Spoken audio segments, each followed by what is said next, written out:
Olá, Dandara. Boa tarde. Vou esperar aqui as pessoas entrarem. Marcela. Pessoal, a conexão tá boa porque eu coloquei os dados móveis porque meu Wi-Fi tava uma merda. Desculpa o palavrão. É, tá dando para ouvir direito? Já vou te chamar, Dandara. Espera aí. Dandara, você já. Tá, eu já recebi. Ah, então tá ótimo. Então vou deixar assim nos dados. Olá, Oi, Dandara, tudo bem? tudo? Também estou aqui dando jeito no celular.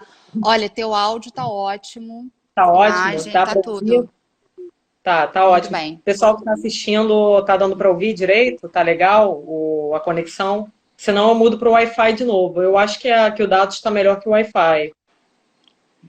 Que é celular aí é complicado. Bom, eu acho que as pessoas consentiram, né? Bom, gente, vamos começar então a. Tá, dá para E es- ver e eu o espero que o vídeo meu da Dandara para também. mim tá ótimo também. É para você É, tá todo aparecendo mundo me ouvindo? perfeitamente aqui para mim, não tá travando nem nada. Ah, É porque legal. às vezes trava, acontece. Mas eu acho que esse horário é o melhor horário para Deixa live eu no Instagram. botar também a iluminação mais para perto, Tá ótimo. Aqui para mim tá? tá ótimo. Tá Show. ótimo. Bom, gente, então a gente vai começar mais uma live do grupo Filósofas na Rede. Vou fazer uma pequena e breve apresentação da Dandara, né? E o porquê, né, que eu resolvi convidar a Dandara para fazer essa live sobre um assunto que é um assunto que está mais dentro do campo, né? Enfim, dá para fazer diversas reflexões, né, sobre esse tema do minimalismo, mas ele é um tema que é, é um conceito da arte, né? Enfim, então assim, eu não conheço muito, né? Mas enfim, eu vou falar um pouco sobre as minhas primeiras impressões, né? Bom, em quarentena rigorosa, né, nos últimos meses eu tenho pensado muito sobre essa questão da importância da simplicidade, né, e da redução de recursos, né, enfim, que é um tema o conceito de minimalismo básico do básico, que é o que eu conheço, né, ele envolve essa questão, né, de um modo de vida mais simples, né, de uma imagética mais simples, né, enfim, dessa perspectiva mais simples de vida, né? Eu acho que isso também abarca questões de relacionamentos, enfim, de afetos, de questões financeiras e questões materiais em geral, né? E Sim. o isolamento social, ele particularmente, né, ele nos obriga a reconfigurar o nosso modo de vida, né? E essa reconfiguração tem que ser uma reconfiguração para um modo de vida mais simples, né? A quarentena nos leva a isso, né? Então, por isso que eu acho que é tão importante, né, essa discussão que você vai fazer agora com a gente, né, nesse momento que a gente está passando, né? Não só uma reconfiguração em termos de redução de utilização de recursos materiais, mas também na redução de formas de relacionamento, né? A gente tem que, embora os nossos relacionamentos estejam talvez um pouco mais sinceros e transparentes, né, em vista de esse contexto que a gente está vivendo, né, que a gente está sendo obrigado, quer dizer, nem todos, né, a desenvolver um senso de empatia, né, mas também de uma coisa de forma mais simples, né. Então, eu conversando com a minha querida ex-orientadora, que já fez uma live aqui com a gente, que é a Regina Dantas, ela comentou que você estava trabalhando com essas questões de minimalismo nas artes, né? Aí eu pensei, pô, vamos chamar a Dandara. E a Regina, claro, vamos chamar a Dandara, óbvio, né? Seria excelente que ela fizesse uma discussão com a gente sobre isso, né?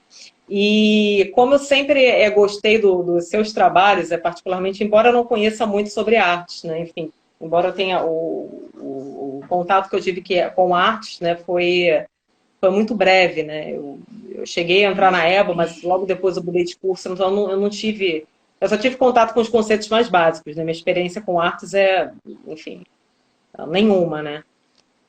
E, enfim, agora a Dandara, ela se formou em Belas Artes, né, lá pela EBA, e fez o mestrado em Artes Visuais na EBA também, né? E onde eu conheci a Dandara, né, ela fez doutorado no HCTE, né, em História das Ciências e das Técnicas e Epistemologia, que é um doutorado que é interdisciplinar em História das Ciências, né? Com linhas de pesquisas muito diversas, né? Desde história das ciências mais eruditas, né? História das ciências naturais, até a interface entre literatura, artes e ciências, enfim, abarca diversas linhas de pesquisa. E a Dandara, ela trabalhou especificamente, né, com essa linha de pesquisa da interface entre as artes e as ciências. Então, agora você pode fazer a sua apresentação e começar com a sua fala, Dandara. E as perguntas, a gente já tem algumas que já estão prontas aqui, e vamos também acompanhar as perguntas do pessoal que está acompanhando nossa live. Tá bom. Pode começar. Carol, muito obrigada pelo convite, Filósofas na Rede, é um prazer enorme. Todo mundo aqui que entrou, que está querendo assistir, ou que mandou mensagem para a gente, né, na expectativa de ouvir essa conversa, eu fico muito feliz. É um prazer enorme conversar, pensar fora da caixa, e eu acho, inclusive, que é o nosso papel social também, enquanto pesquisadoras formadas por universidades públicas, né? Fico pensando qual é o nosso papel, ou da própria universidade, nesse momento que a gente está vivendo, né? Toda vez que a universidade é ameaçada, sucateada ela já vem há muitos anos, né? A universidade pública como um todo, mas eu vejo muito pouca mobilização popular para defender a universidade. Eu acredito que esse é um momento, uma oportunidade, não sei se você concorda comigo, Carol, da gente mostrar o que é produzido na universidade, o que são essas pesquisas e como é que elas pertencem a todo mundo, né? Então, essa live que a gente está fazendo aqui, pessoas que às vezes nem têm tanta proximidade da área acadêmica e tudo mais, e essa área pertence a elas também, elas têm aqui a oportunidade de ver essa conversa. E, então, enfim, fico muito feliz com o convite, muito feliz de vocês verem o valor nesse assunto, nessa conversa, sob o meu ponto de vista, né? Que é preciso frisar isso também. O que eu vou falar aqui, na verdade, eu preciso fazer um resumo da minha trajetória para as pessoas entenderem como é que eu penso, como é que eu vou interpretar esse tema, até para fazer críticas a ele, e chamar todo mundo para conversar. Mandem as perguntas, podem me interromper, Carol, podem fazer as suas intervenções. Então é isso, agradecer muito, dizer que estou muito feliz. E, bom, você foi ótimo. Você é super modesta, Carol. Você entende o que é minimalismo, você tem sim contato com as artes. A gente se falando mais cedo, né? A gente se conheceu, né, num experimento que você participou meu no doutorado. Então, assim, você é muito mais do que você diz aí que tá sacando, tá? Não acreditem não, gente. Mas para eu abordar o que eu gostaria sobre o minimalismo dos trópicos, minimalismo brasileira, eu vou precisar também levantar vários pontos, né, para a gente ligar também a nossa maneira aqui. Então, para começar, eu me apresento como artista visual e consultora de estilo minimalista. Embora a minha formação primeira, né, minha graduação, seja em design gráfico. Eu fiz a formação, né, minha faculdade, minha graduação é design gráfico, meu mestrado é artes visuais, o doutorado, como a Carol falou, a gente se conheceu no doutorado em História das Ciências e Epistemologia, no HCTE. Mas eu me apresento como artista visual porque a partir do momento que eu tive contato com as artes, produção e pensamento na academia, né, no mestrado, a sensação que eu tive é que esse pensamento me atravessou e tudo que eu vier fazer hoje em dia vai ter o pensamento artístico. O que eu chamo aqui de pensamento artístico, né? Para ninguém pensar assim, mas eu não entendo de arte, não sei, não tenho contato. Pensamento artístico que eu digo é crítico subversivo. Eu olhar para alguma coisa e colocar de ponta cabeça, estranhar o que a gente não estranha, né? A gente vive tanto no automático. E eu devo muito a esse contato com esse mestrado em artes visuais para tudo que eu for fazer. Então, muito das minhas críticas do minimalismo vem também de um olhar artístico, sabe? Meu trabalho como consultora de estilo também. Bom, e como é que eu, a princípio, ligo todos esses assuntos?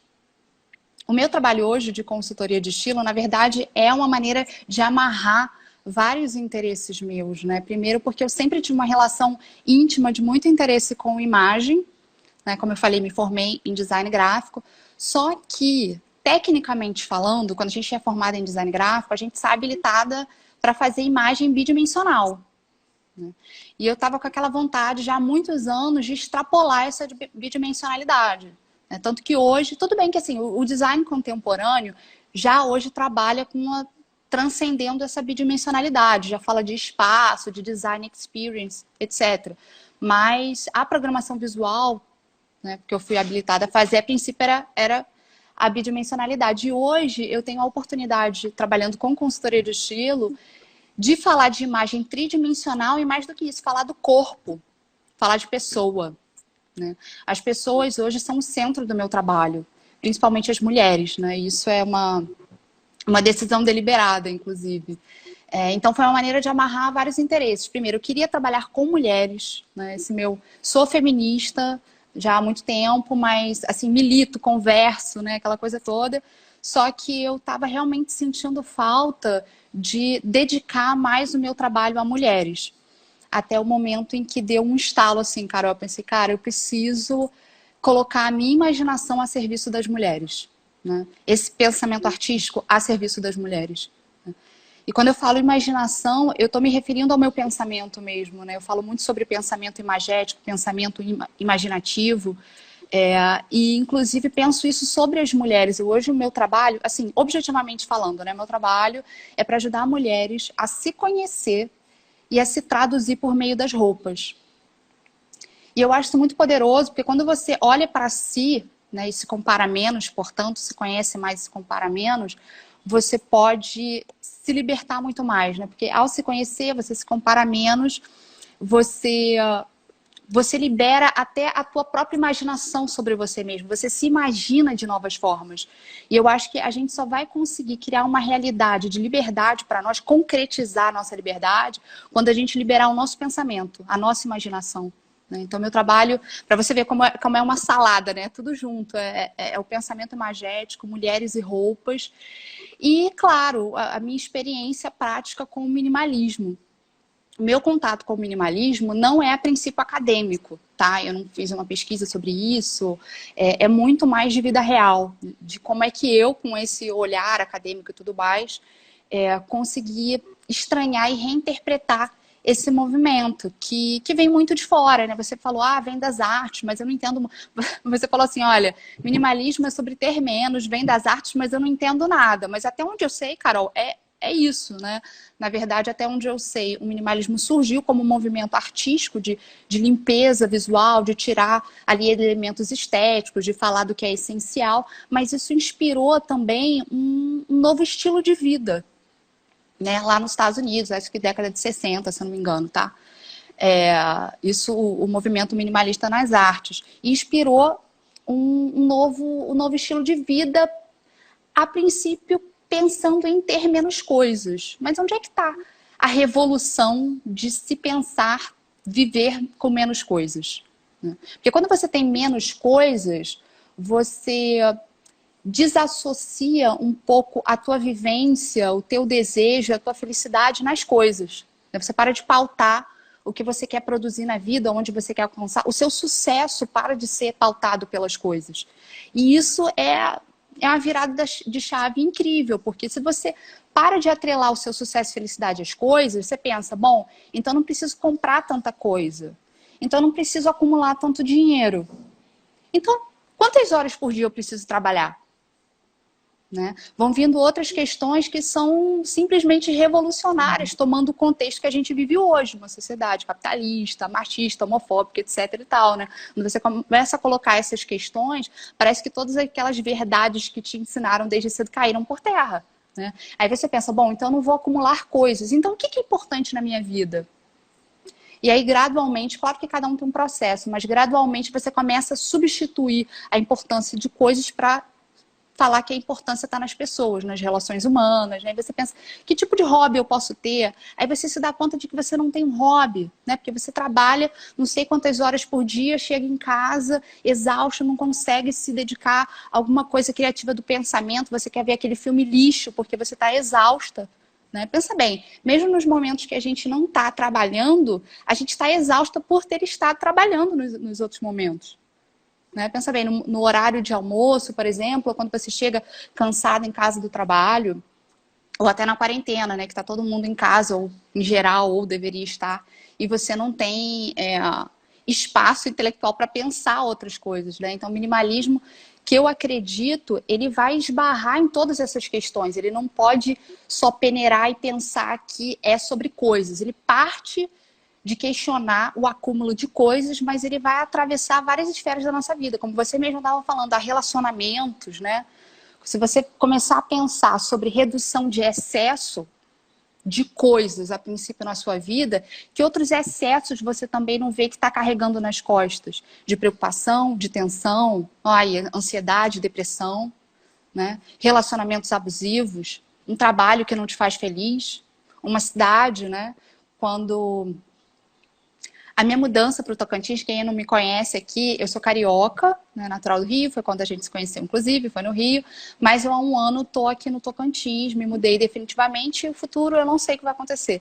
Mas eu hoje associo totalmente essa minha mudança de vida, Carol, à experiência minimalista. Né? Por isso que eu estou dizendo, a minha conversa aqui sobre moda, arte, roupa, feminismo, mas a coisa da roupa também transcende, né? Essa discussão vai para todas as esferas da vida. Bom, eu fiz umas anotações aqui para eu não esquecer de dizer... Dandara, eu só vou falar para eu não ficar perdida aqui. Uma pessoa colocou uma questão, que eu acho que é uma questão fundamental, né? Que a gente acha que talvez... Eu acho que até esqueci de... Eu ia comentar sobre isso no começo da live, mas acabei esquecendo. E, obviamente, você vai comentar durante a live, né? Que o minimalismo é uma tendência, né? É uma configuração de vida que vai em contramão ao capitalismo, né? Em contramão ao capital, né? Porque pressupõe essa redução de recursos, né? Então, o Lu, consultor, ele fez essa pergunta, né? O minimalismo vai na contramão do capital, né? Obviamente, na minha concepção, acho que vai, né? E é um modo de vida que é interessante da gente se pensar aqui no Sul, né? Nós que somos periféricos, né? Eu até comentei com isso com você no WhatsApp, né? Nós somos aqui do Sul, nós somos subalternos. Eu acho que minimalismo é uma tendência importante, né? Que a gente pense aqui, né? Então, se você puder responder aí. Excelente pergunta. Acho que ninguém é dono do minimalismo para dizer o que é exatamente o que não é. Eu acho que partindo dessa ideia de reduzir os excessos, cada um pensa de uma forma. Mas eu concordo com você, Carol, e com a pessoa que comentou. Eu acho que se a gente for aprofundar esse tema, não tem como fechar os olhos para questões tão fundamentais, né, que vão de encontro ao que prega o minimalismo, porque não é só uma questão de você ter menos coisa, é você ter menos coisa, dar mais importância às pessoas, né, sublinha, é uma palavra-chave, e aí quando você coloca em questão o modelo de consumo, você não está só questionando consumir ou não consumir, mas como é que é feito esse consumo, como é que é feito esse produto, como é que ele chega na prateleira, qual a condição de trabalho dessas pessoas que estão por trás desses produtos, né? Você fica aí preocupado, por exemplo, que falaram que é uma tendência, né? A gente vê realmente uma tendência, virou meio que trend topics da atualidade, falar de minimalismo, mas eu concordo que a gente precisa olhar para isso com mais seriedade, né? E pensar no todo, né? Por exemplo, você não só pensar em consumir melhor, menos e melhor, mas se perguntar, por exemplo, de onde vêm suas roupas, né? Inclusive, esse ano faz 7 anos daquela tragédia, daquele acidente no edifício Rana Plaza, em Bangladesh. Não sei se todos aqui sabem desse acontecimento. Era um prédio que sediava uma porção de fábricas de roupas. E adivinha só, a maior parte dessas fábricas de roupas, em quem trabalhava? Mulheres, que levavam suas crianças. Né? E esse edifício, que já não tinha manutenção, era assim, completava todo o cenário de trabalho degradante daquelas pessoas, né? Ele desabou, acho que matou mais de 1.500 pessoas, sua maioria mulheres, né? Deixou não sei quantas pessoas feridas, e desde esse momento a própria indústria da moda, que é muito poluente, que é muito segregadora, que é muito elitista, né? A gente pode chegar nesse ponto mais para frente, começou a se dividir. Muita gente, muitos estilistas, enfim, pessoas comuns começaram a colocar isso em questão, ou seja, não só essa lógica de exploração, né, voltando ao capitalismo, dos recursos naturais, mas essa lógica de exploração das pessoas que estão nessa cadeia de produção também, né? Ou seja, aquelas mulheres ali não só morreram, mas se não tivessem morrido, se tivessem ali naquele prédio, como muita gente está, qual é a condição de trabalho dessas pessoas, né? Porque muita gente não sabe, mas, por exemplo, tingimento de roupa, confecção, né, têxtil e tudo mais, assim, é um lugar muito insalubre. São muitos químicos. E essas pessoas não só estão expondo as suas vidas, essas mulheres, como levam suas crianças também, né? Então, esse movimento do Fashion Revolution, que aconteceu principalmente depois dessa tragédia, vem para descortinar esse cenário, né? Pedindo transparência, né? Fazendo com que as pessoas se perguntem quem faz as minhas roupas, de onde vêm essas peças? E aí, tentando driblar o que veio a ser tendência depois, que também é o greenwashing. Né? É justamente por a gente falar tanto de sustentabilidade e o capitalismo tentar incorporar a sustentabilidade ao seu bel prazer, né? Não colocando os pingos nos is, surgiu esse movimento também de greenwashing, que são empresas querendo vender, completamente descompromissadas com condições dignas de trabalho, não produzir em excesso e tudo mais, mas tem aquele selo de sustentabilidade, fala de consumo verde, é o algodão Pima, entende? Não uso aqui recursos sintéticos, etc e tal. Mas, Carol, quando você vai botar uma lupa em todo esse sistema, e aí você se pergunta, cara, mas nesses cultivos de algodão, como é que isso se dá? Como é que dá a semente, né? Algodão transgênico, exploração nas fazendas. Inclusive, eu queria deixar aqui uma indicação, tem um documentário na Netflix chamado The True Cost, que fala desse outro lado da indústria da moda, né? O quanto ela é poluente, degradante para pessoas, economia, etc e tal. Então, assim, só para concordar com vocês, que se você for fazer uma análise séria, né, análise crítica do minimalismo, levar isso a rigor, é preciso olhar para o todo, né? O minimalismo sério que eu conheço é anticapitalista, de fato. Uhum. Mais alguma pergunta? Vou fazer aqui algumas... Eu acho que você acabou de falar, a próxima seria da Selene Souza, que ela pede para você falar um pouco sobre o consumo consciente, que você acabou de falar, né?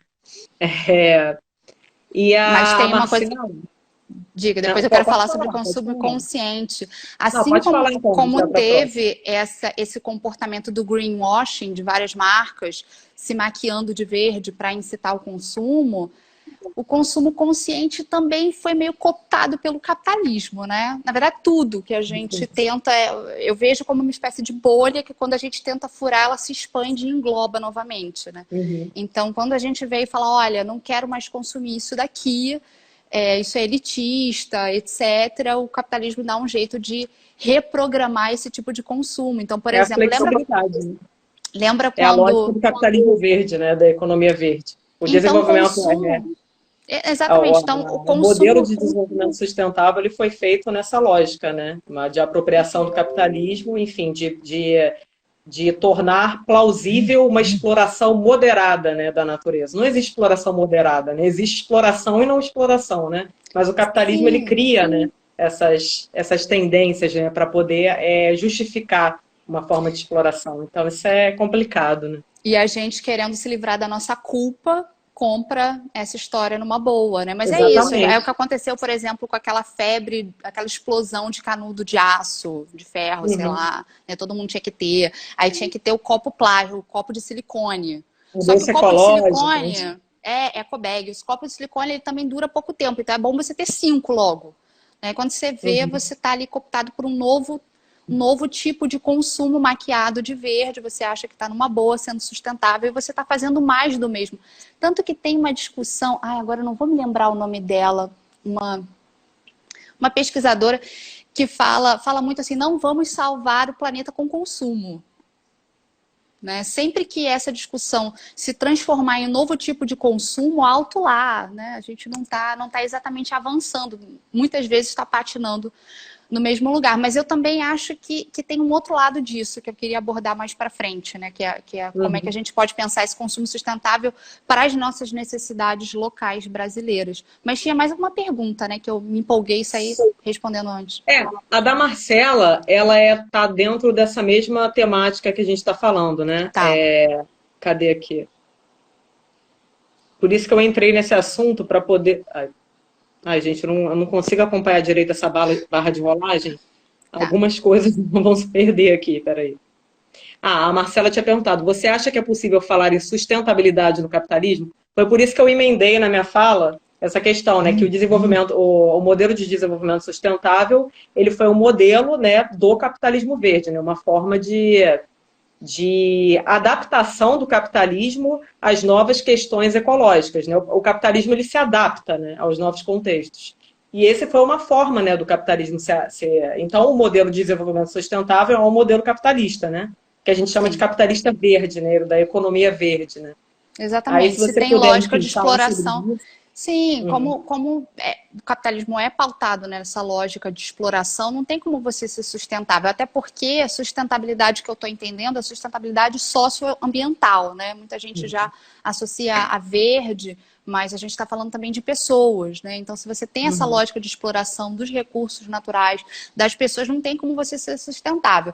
Só que eu tenho um pouco de receio disso também, Carol, da gente pensar, então não tem como, enquanto houver capitalismo, vou lavar minhas mãos, não tem jeito. E eu acho que tem que ser feito, sim, diariamente.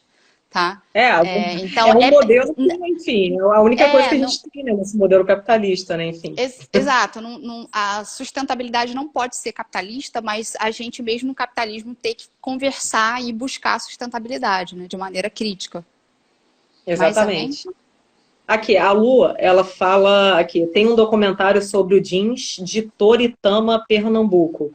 Estou me guardando para quando o carnaval chegar. Ele é bem esclarecedor sobre isso. Se você puder comentar, eu não conheço. Nossa, eu recomendo também. Eu assisti esse documentário. Bom, esse documentário é interessante realmente pontuar, porque ele não fala sobre a produção do jeans em si, mas ele fala da vida de toda uma comunidade que gira em torno da produção do jeans. Então, isso esbarra numa outra questão para nós aqui do Sul discutirmos, que é, uma vez que a gente faz um boicote, a gente também desconsidera toda aquela comunidade que vive daquele produto. Não estou dizendo isso para pensar que não devemos boicotar, mas é só colocar mais isso na equação. Né? O quanto tem pessoas lugares inteiros, famílias, gerações que dependem da produção de um determinado item. Enfim, um pedacinho nessa escala toda exploratória que a gente está falando aqui. E aí, como é que a gente vai fazer a transformação sustentável sem que a gente assista essas pessoas? Né? Isso é muito importante. Esse documentário recomendo. Depois eu vou... Qual o nome mesmo do documentário? Estou me guardando para quando o carnaval chegar. Vou dar uma procurada aqui. E o jeans também tem uma história interessante. Eu não sei, assim, gente, data, não é meu forte. Vou chamar a Regina Dantas aqui. Mas o jeans também é um exemplo, Carol, de como a gente tentou furar essa bolha capitalista e ela se expandiu e englobou o jeans, né? Ele nasceu, na verdade, como um tecido bruto, é um tecido natural, algodão a princípio, mas ele nasce justamente para subverter essa lógica de tenho que me curvar a uma roupa cara, a um tecido mais nobre e tudo mais, aí vou vestir o jeans, né, furando essa bolha, e aí o que a moda, o que o capitalismo fez? Opa, agora você vai ter que pagar por um jeans caríssimo. Aí a gente, não, mas eu não quero mais vestir esse jeans impecável, essa lavagem escura. Eu vou usar o meu jeans surrado mesmo. Aí o que acontece? Hoje você vê nas lojas o jeans surrado, caríssimo também, né? É muito, muito, muito mais complexo do que a gente imagina. A flexibilidade do capitalismo me assusta, né? Enfim, ele se adapta tão rapidamente, tão facilmente, né? Sim. Aqui para a Denise Dantas, ela fez uma pergunta aqui, fez um comentário, né? Me deixa bastante satisfeita. Deve ser satisfeita que este tema pode ser, porque eu acho que deve ter algum problema na digitação. Possa ser atravessado por discussões acerca das relações de trabalho. Eu imagino que ela queira que você fale sobre as relações de trabalho, né, em torno dessa temática, né, de produção de roupa, enfim, de consumo. Olha, afunilando para moda, que é um dos temas aqui que a gente vai tentar amarrar, a moda é uma das indústrias mais poluentes que existem. Né? A gente estava falando da calça jeans, por exemplo, são, sei lá, não sei quantos mil litros de água que são desperdiçados para fazer uma determinada lavagem na calça jeans. Gente, lavagem do calça jeans é enquanto a sua calça é mais clara e mais escura. Se você compra uma calça que é bem clara, ela teve muita lavagem. E aí foi muita água. Né? E isso esbarra numa outra... Antes de chegar sobre as relações de trabalho, eu vou me lembrando e vou falando aqui. Isso esbarra numa outra questão que a gente não pode... que faz com que a gente não olhe de maneira leviana, que é o seguinte: a gente pensa em desperdício de água e tudo mais, aí vem essa tendência greenwashing, vem essa sustentabilidade superficial e fala o seguinte: nossa, a gente precisa economizar água. Beleza. Então, agora a gente tem que tomar um banho de 1 minuto. Né? A gente tem que lavar a louça menos tempo, etc. De fato, a gente está diante de uma crise hídrica. Fato. Né? Agora, os índios não precisavam tomar banho no relógio, né? Por quê? Qual o grande problema do banho que a gente toma hoje? É o tempo que a gente está no chuveiro? Não. É porque a gente usa shampoo, condicionador, sabonete, uma porção de produtos artificiais, cheios ali de metais pesados e tudo mais, que vão ralo abaixo poluir os lençóis freáticos. Né? Então, isso também é uma questão. É como é que a gente vai pensar além do racionamento. Entendeu? Por isso que é uma questão muito maior e de rever o próprio capitalismo, porque não é só você fechar a tua torneira, é pensar, por que eu preciso desse detergente, né, que é cheio de plástico, né, quem não sabe, partículas de plástico, por que eu não posso ter um detergente natural? Né? E aí você começa a andar totalmente na contramão e perceber que esse paradigma que a gente tem, né, de fechar a torneira, etc., não é exatamente a água acabando, mas o quanto a gente contamina a água. Aí voltando para a questão do jeans, é isso que acontece, né, quando a gente faz aí a lavagem da calça jeans. A gente entende a lógica do capitalismo verde, né? Daquele da preocupação ecológica moderada, né? Quer dizer, você não pensa, né, que você usa tantos produtos desnecessários, né? Você pensa que o objetivo é você tomar um banho de 1 minuto e comprar várias ecobags e canutos de plástico e continuar usando os shampoos talvez mais rápido, lava o cabelo mais rápido, mas continua comprando, né? Não tem problema. Essa que é a questão, né? A moderação, né? E faz bonitinha a sua rotina de skincare, 200 produtos, entendeu? Mas mais alguma pergunta? Senão eu vou seguir aqui. Olha só, gente, o que eu anotei. A Marcela... pode falar. Vamos ver. Mas fala, Marcela, beleza. A Marcela fez uma pergunta aqui, qual seria a especificidade do minimalismo dos trópicos, né? Que seria essa proposta, né? Que você está apresentando em relação aos outros minimalismos, né? O nosso minimalismo aqui do Sul, né? Com relação ao minimalismo da Europa. Bom, acho que a gente começou para entrar nisso. Bom, então, o que a gente chegou até agora, né? Que o minimalismo é um estilo de vida que a gente precisa parar tudo e pensar agora sobre ele, e que se a gente for se aprofundar, vai ver que as questões são muito mais complexas e esbarram no próprio sistema econômico, etc e tal. Mas e aí, o que a gente faz? Desiste? Não. A gente combate no dia a dia mesmo. Agora, o que eu acho importante para entrar no minimalismo brasileira é o seguinte: embora esse estilo de vida tenha muito nos ensinar, né, principalmente nesse momento de pandemia, que tem muita gente em casa, é claro que, parêntese, tem pessoas em casa com comportamentos muito parecidos e que estão usando esse momento em casa para pensar em coisas muito diferentes também, né? Tem muita gente que está, principalmente quem me segue ali no Mais Cor e Menos Coisa, muita gente me escreve dizendo, poxa, eu tô aqui me perguntando por que eu tenho tantos, sei lá, tantos sapatos, ou tantos isso, aquilo, outro, se eu não tô usando, enfim, as pessoas estão topando se confrontar e repensar essas quantidades, né? É claro que muitas outras já não, estão vivendo o que a gente chama de demanda reprimida. Estão só se apertando e doidos para afrouxar a quarentena para comprar, de modo a compensar todos os meses que ficaram parados. Então, assim, eu estou dizendo isso para ter cuidado de não colocar ali todo mundo no mesmo comportamento. Mas, para a galera que está pensando sobre minimalismo, que está em momentos diferentes, seja na quarentena, antes ou que depois, vá parar para pensar isso, questionar sobre a quantidade de coisas que tem, e vai chegar na internet, vai pesquisar sobre minimalismo, essencialismo, que é algo que eu também posso falar mais adiante. Eu acho absolutamente importante a gente se inspirar nessas ideias do minimalismo como estilo de vida, mas aplicá-lo criticamente para a nossa realidade brasileira, porque ele foi pensado em outro lugar, né? E nós somos as pessoas que sabemos as nossas necessidades. Então,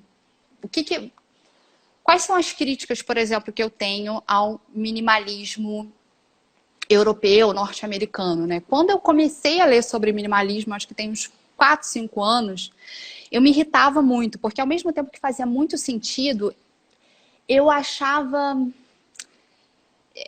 como eu dizer, de uma arrogância enorme. Algumas pessoas falam, nossa, eu larguei tudo. Eu vivo só com uma mala com meia dúzia de roupas. E quando você vai ver quem são essas pessoas que largaram tudo, eram, sim, CEOs, milionários, sabe? Aquelas pessoas que já tinham tudo e que, se quiserem comprar tudo de novo, podem. Sim. É mais fácil para essa pessoa abrir mão que de nem tudo. a maioria dos perfis que vão trabalhar com o Médicos Sem Fronteiras na África. Você vê que são pessoas que já, enfim, têm uma renda, né? São herdeiros, são pessoas com muito dinheiro e que, não sei, talvez por uma vontade de vivenciar a realidade, né? Elas se aventurem ao outro extremo, né? Sim, como aquela realidade. Né? Como aquela realidade para essas pessoas não é imposta, é escolhida. Nossa, escolhida, é um exatamente. abismo de diferença, né? Quando uma pessoa fala, acho que até o próprio Jim Carrey, lembra aquele ator, tinha uma frase que virou muito inspiracional, que é: eu queria que todas as pessoas ficassem ricas para ver que o dinheiro não é a resposta. Eu concordo, eu também queria. Porque muita gente não vai poder ficar rica para se dar o luxo de saber que o dinheiro não é a resposta. Escolher. Exatamente. Né? Então, qual é a realidade do brasileiro? Como é que eu vou chegar agora para uma pessoa pobre, né? Isso, inclusive, está sendo mais escancarado que nunca nessa pandemia, toda essa desigualdade social. Como é que eu vou falar para essa pessoa que passou a vida inteira sendo bombardeada pela publicidade, que agora que ela tem o salarinho dela para comprar alguma coisa, ela tem que pensar no meio ambiente? Não pode ter 2 pares de sapato, né? Como é que eu vou falar para a mulher gorda que passou a vida inteira sem autoestima e agora, só agora, está sendo enxergada pela moda, plus size, etc. E ela pode usar um cropped, porque a gente está falando sobre corpo livre, né? As marcas estão enxergando essa mulher. Como é que eu vou chegar e falar assim, ó, não tem um closet, tenha meia dúzia de roupas? É muito arrogante, a gente não pode fazer isso. É arrogante, é alienante, é um delírio. E isso faz com que as pessoas se afastem. E essas pessoas que potencialmente poderiam se engajar nisso, independente da classe social, do dinheiro que tem, elas vão se afastar. E eu entendo por que elas vão se afastar. Porque, poxa, agora é o meu momento, você quer, né, colocar nas minhas costas, quer que eu seja redentora de todos esses problemas, alto lá. Né? Então, por exemplo, agora, olha só, gente, agora é que a indústria de cosméticos, de maquiagem, está enxergando a mulher negra. A mulher negra não tinha como comprar uma base, sei lá, 2 anos atrás. Né? Quando ela chegava lá nas milhares de tonalidades de base, nunca tinha uma base negra, um tom negro, né? Então agora que ela pode comprar, agora algumas, né? Porque também tem a questão socioeconômica. Mas agora que a mulher negra pode comprar maquiagem, fazer tutorial de maquiagem, como é que eu vou chegar e falar, gente, tenha só meia dúzia de coisas, não entra nessa lógica da maquiagem, porque isso é uma prisão estética, etc e tal. Você tem que ter empatia com essas pessoas, você tem que ter ideia de realidade, né? Enfim, eu anotei alguns tópicos sobre isso e eu queria falar aqui para vocês. Primeiro, é sobre esse início do minimalismo. Dandara, eu só posso... Diga. Antes que a barra de rolagem suba novamente, eu perca, Diga. A Natasha, colega nossa do grupo, né? Ela colocou uma questão aqui que eu acho muito importante também, né? Que a gente não falamos, mas não falamos muito, né? Ela coloca aqui, agradece pela discussão. Quanto ao consumo de água, eu penso que colocar a culpa no consumo individual é um truque do capital para não chegarmos na raiz da crise hídrica, né? Ela coloca aqui que é uma questão fundamental, né? A quantidade de uso e a poluição gerada pelas indústrias, né? Então, assim, tem essa questão também, né? Da gente estar pagando, né, pelo que... Porque os vilões, né, da crise hídrica, né? Não só da crise hídrica, né, mas os vilões da crise ecológica, o grande vilão da crise ecológica é o capitalismo, né? Que se expressa, né, nas grandes indústrias, enfim, grandes empresas que são extremamente contra, né? Inclusive as próprias empresas, né, as empresas mercenárias, as próprias empresas que carregam essa marca da ecologia verde, elas trabalham com aquela política que a gente chama de morde-a-sopra, né? Elas poluem pra cacete, enfim, elas danificam o meio ambiente, mas elas sempre investem em alguma coisinha ali para tentar compensar, né? Isso é como o capitalismo verde, né, funciona, né? Inclusive então, os países de primeiro mundo, assim, né?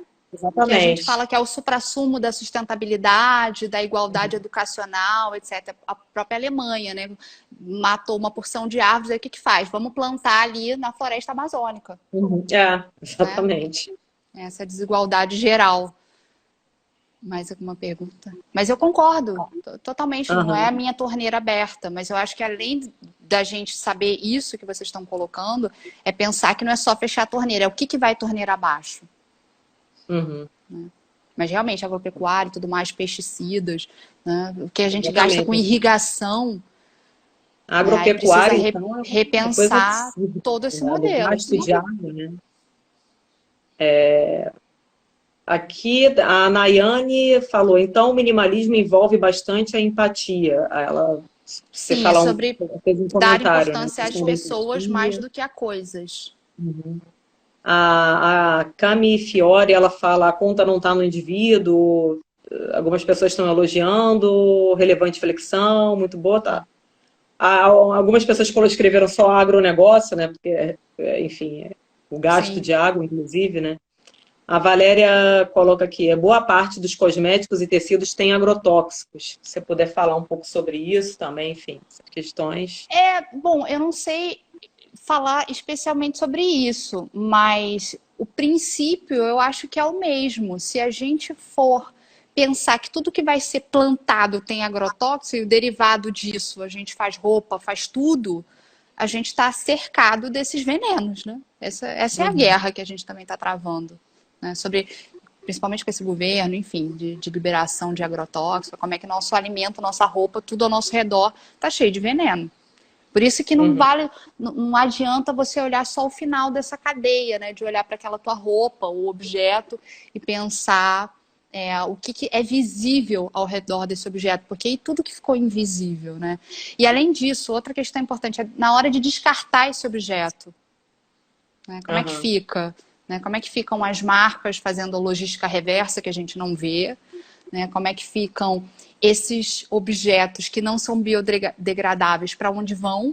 Né? Isso também é algo que está sendo descortinado, o pessoal está sabendo que lixo você não existe jogar fora. Jogar fora para onde? É tudo dentro do planeta. E a gente está produzindo plástico e tudo tem plástico e vai durar aí muitos anos. Até a gente ser soterrado, né? Um negócio assim, triste mesmo. Mais alguma? Aqui tem alguma... Você ia entrar num assunto, você pode ir entrando aqui que eu vou anotando aqui as últimas... Tá, mas podem mandar pergunta. Tá, esse bate-papo é ainda mais legal. Mas, anotei aqui para não me esquecer, né? Alguns tópicos para a gente olhar criticamente para o minimalismo. O quanto ele, a princípio, é elitista. Então, quando a gente traz aqui para o Brasil, é preciso considerar essa consciência de classe, essas desigualdades todas. Exatamente, Carol. Antropofágico.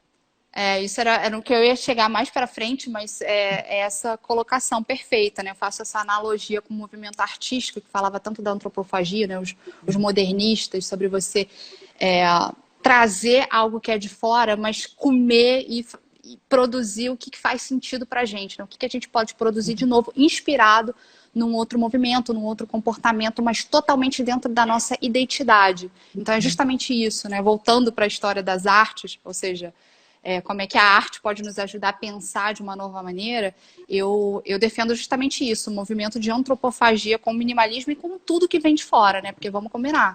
A gente outro dia eu estava falando até com meu pai, não sei se ele está ouvindo aí o quanto ele está tendo que fazer um curso de inglês para esse momento de pandemia, porque ele faz uma call, né, lockdown e tudo mais. Eu falei, pai, dá para ver quem é que manda, né? Quando você vê a língua. É isso. Mas outra crítica trazendo para moda e estilo, né, que é onde eu trabalho. O minimalismo vem falar da importância de ter pouco e de como você tendo pouco, você valoriza muito mais o que tem. E como é que isso faz sentido para um armário? Né? Quando você tem poucas peças, né? Estou dizendo isso num pressuposto de que a gente, muitas vezes, tem um armário abarrotado de coisas, se sente super culpada de ter uma porção de coisas, se sente culpada por querer comprar mais coisas. Olha o conflito que a gente vive. E na prática, ter aquele bando de coisa no armário não garante que a gente fique mais feliz ao nos vestir, que se sinta mais bonita, que use efetivamente tudo que a gente tem. Então, um dos apontamentos que o minimalismo faz é que você tendo menos coisa, você consegue enxergar tudo que tem. Então, em termos de armário, você vai usar muito mais as suas peças, né? Isso é um trabalho que eu faço, inclusive, na consultoria de estilo. Como é que você pode investir em coisas diferentes entre si, mas que conversem, como é que você vai sempre ter a sensação de que você está criando uma coisa nova. Né? Porque muita gente fala assim, mas eu não vou enjoar de ter poucas roupas. A gente enjoa de usar a roupa de uma mesma maneira. Mas quando você cria coisas novas, você não tem como enjoar. Mas é claro que para ter coisas diferentes e criar coisas novas também é um exercício que você tem que fazer, né? Então, por exemplo, aquela ideia da gente... eu gostei de um formato de roupa, de blusa, de short, sei lá. Vou comprar 5 cores diferentes da mesma forma. Né? Você vai enjoando disso. O mais interessante é você ter cortes mais diferentes, outras modelagens e tudo mais. Mas por que eu tô falando de armário? Porque, inspirado nessa filosofia minimalista, surgiu um projeto lá nos Estados Unidos chamado Project 333, pai, em inglês de novo. Defendendo que as pessoas poderiam fazer esse experimento, que é o seguinte: a cada 3 meses, ou seja, a cada estação de ano, você só usa 33 peças de roupa. Por exemplo, estamos no verão, né? Eu tenho lá meu armário todo encaixotado. Eu vou pegar só as 33 peças do verão, vou colocar no meu armário e todas as outras eu vou deixar encaixotadas, né? Fora do meu campo visual, para eu só visualizar aquelas 33. E quando eu visualizo menos coisa, eu consigo usar mais aquilo. Nessa restrição você também fica mais criativa para criar roupas novas. E isso lá nos Estados Unidos funcionou super bem. Agora vamos para o minimalismo brasileira. Diga. Vou colocar uma questão dentro disso que você falou. Eu tenho pensado muito nisso, mas, por exemplo, eu sou uma pessoa que eu não tenho coragem, talvez eu seja muito mão de vaca, né? Eu não tenho coragem de comprar roupas caras. Então, geralmente eu compro roupa, tipo assim, magazine, promoção, feira. Só que essas roupas duram muito pouco, cara. Então, assim, depois de 3 usadas já tá rasgando. Aí eu falo, cara, vou ter que comprar outra. Aí eu vou lá na feira de novo e vou. Então, assim, eu até posso reduzir, mas ela vai embora rápido, né? Infelizmente tem essas questões também, né? Sim, Carol, e isso... Essas pessoas aumentam os preços mais por conta da qualidade, da duração da roupa. Aí vem essas questões, né? As minhas roupas duram muito pouco. Não sei se eu lavo errado, não sei o que eu faço, ou se realmente é porque a qualidade é uma merda, mas elas duram pouco. Mancham, tipo camisa branca. Camisa branca, então, cara, aí fica amarela e eu boto para lavar, e eu boto Vênus, não sei o quê.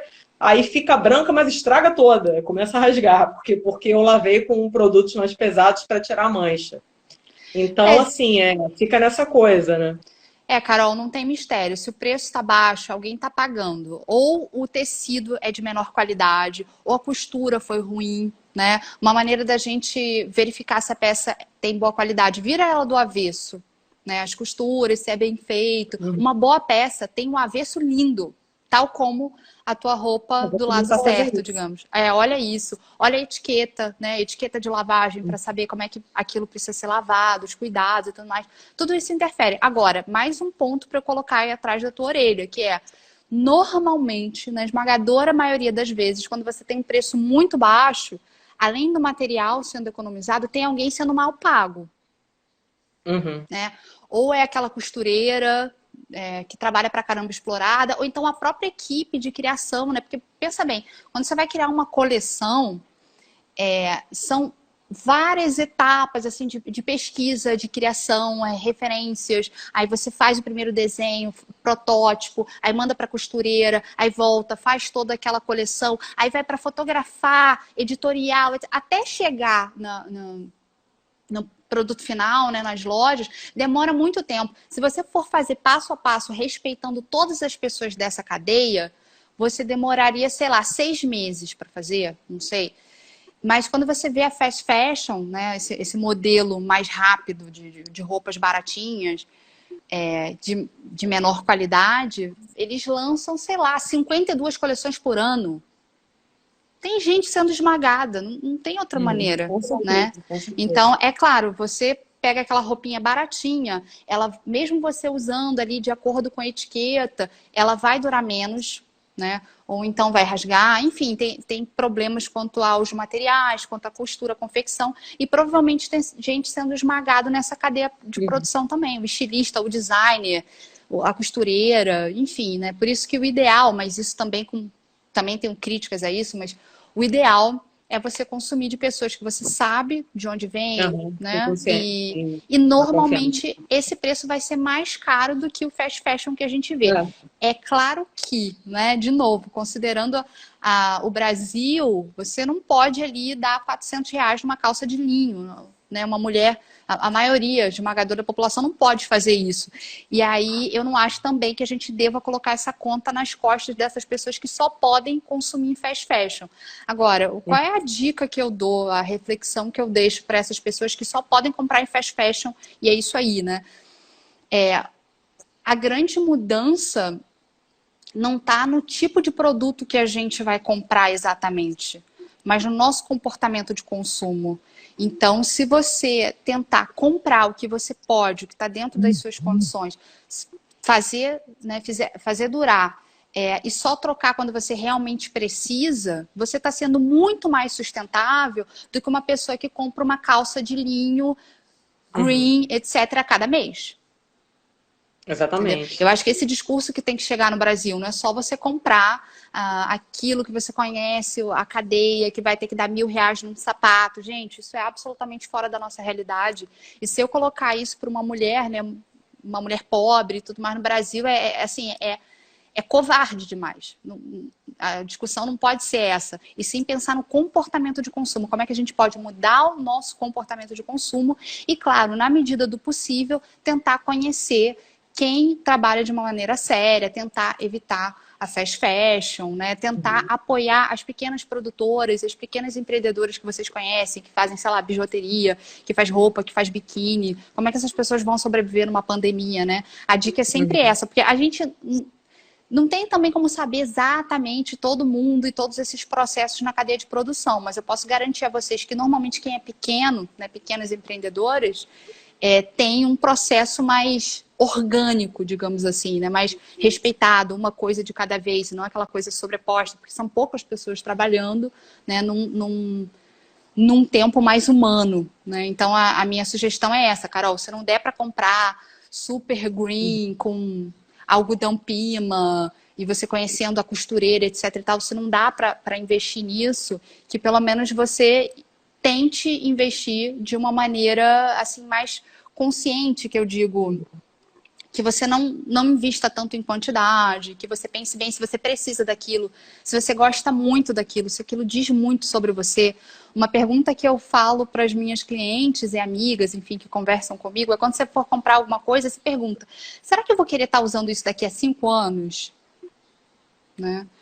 Ou então uma roupa que você, quando você for fazer a limpeza no seu armário, que eu sempre indico que é o passo 1 para a gente se conhecer em termos de roupa, né, e minimalismo. Uma pergunta que você pode fazer para as suas roupas e deixar só à vista o que você gosta é: se eu hoje não tivesse essa roupa, será que eu investiria nela? Será que eu pagaria?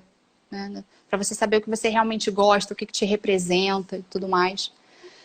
Mas eu ainda queria falar sobre a questão do armário. Tem mais alguma pergunta? Eu te respondi? Tem várias, mas eu continuo falando, que aí se der tempo, senão você não vai conseguir terminar de falar. Só para concluir aquilo sobre o armário cápsula, né? De você usar a cada estação do ano e 33 peças de roupa. Cara, o Brasil não tem 4 estações do ano. Se a gente tiver 33 peças de roupa para cada estação, a gente vai voltar a ter o problema do armário abarrotado, que você não enxerga tudo que tem, que você não lembra de tudo que tem, né? Que você usa só 20% do seu armário, abarrotado, enfim, para aquele problema todo. Então, por exemplo, armário cápsula não funciona no Brasil. Eu aqui moro no Tocantins, eu tenho verão o ano inteiro. Eu não tenho, na verdade, nem outras estações, né? Sei lá, quem mora no Minas Gerais ou em outros lugares, de repente tem mais frio, quem mora no sul. Então, isso precisa ser entendido e incorporado criticamente para a realidade local, né? Quando eu digo local, nem estou mais falando só de Brasil, minimalismo brasileiro, mas o minimalismo no Rio de Janeiro, como é que é aqui em Palmas, Tocantins, né? Enfim, isso era sobre o armário. Outra questão que eu queria falar para a gente refletir sobre o minimalismo é como é que se confunde muito o minimalismo como estilo de vida e o minimalismo como uma escolha estética. Porque o que a gente vê muito de lá de fora? Tudo isso fundido. Você, quando procura no Pinterest, por exemplo, ou em algum lugar na internet, referências de casas minimalistas, de armários minimalistas, o que você vai ver? Poucas coisas e tudo preto, branco e cinza. Aí já vem aquela crise, né, da gente, mas eu sou super colorido, eu adoro estampa, como é que eu vou ser minimalista? Não tenho como, etc.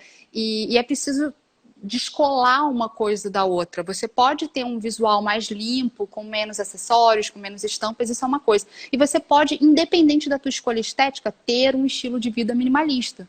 Você pode ser super colorido e ser minimalista, que é o que acontece aqui no Brasil, né? É claro que tem pessoas que só gostam do preto, branco e cinza, tá joia, se é o que você gosta, né, o que te faz feliz, beleza. Agora, eu preciso dizer que a gente naturalmente tem mais afinidade com cores, a gente vê cores o tempo inteiro, né, no céu, enfim, árvores, a gente está o tempo inteiro na natureza, isso independente de onde você mora no Brasil, eu imagino. Então a gente vai interagir com a natureza e com a cor com muito mais de naturalidade. Né? E aí a gente precisa... em geral, né? A gente tem esse Exato. contato, né? Exato. Então a gente precisa incorporar isso no nosso armário. Então qual é a dica que eu dou? Se você estudar um pouquinho sobre cores, né? Aí tem a consultoria de estilo, tem o serviço de análise cromática, enfim, tem várias maneiras, seja contratando ou seja de graça, você por si só fazendo, você consegue perceber como é que as cores têm diferentes e inúmeras formas de se falar. Né? Cor escura fala com cor escura, cor pastel fala com cor pastel, dá para fazer vários diálogos, né? Seja com estampa ou não. Então, assim, esse imaginário, voltando à coisa da imaginação, né? De descolonizar a imaginação.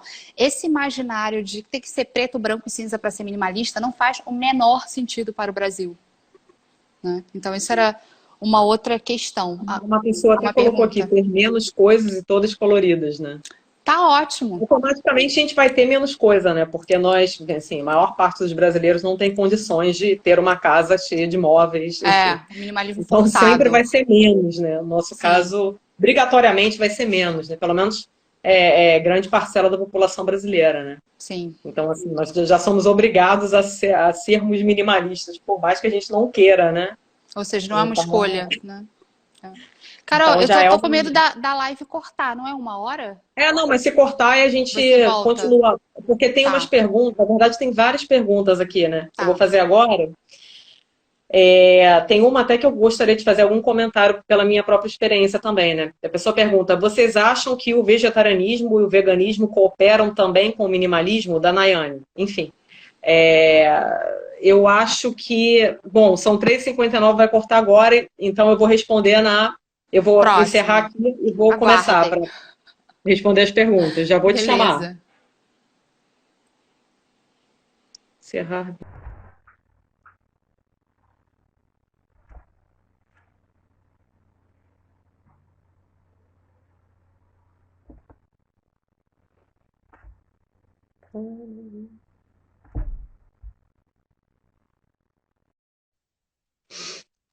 Peraí que deu algum... Eu chamei a pessoa errada aqui, peraí.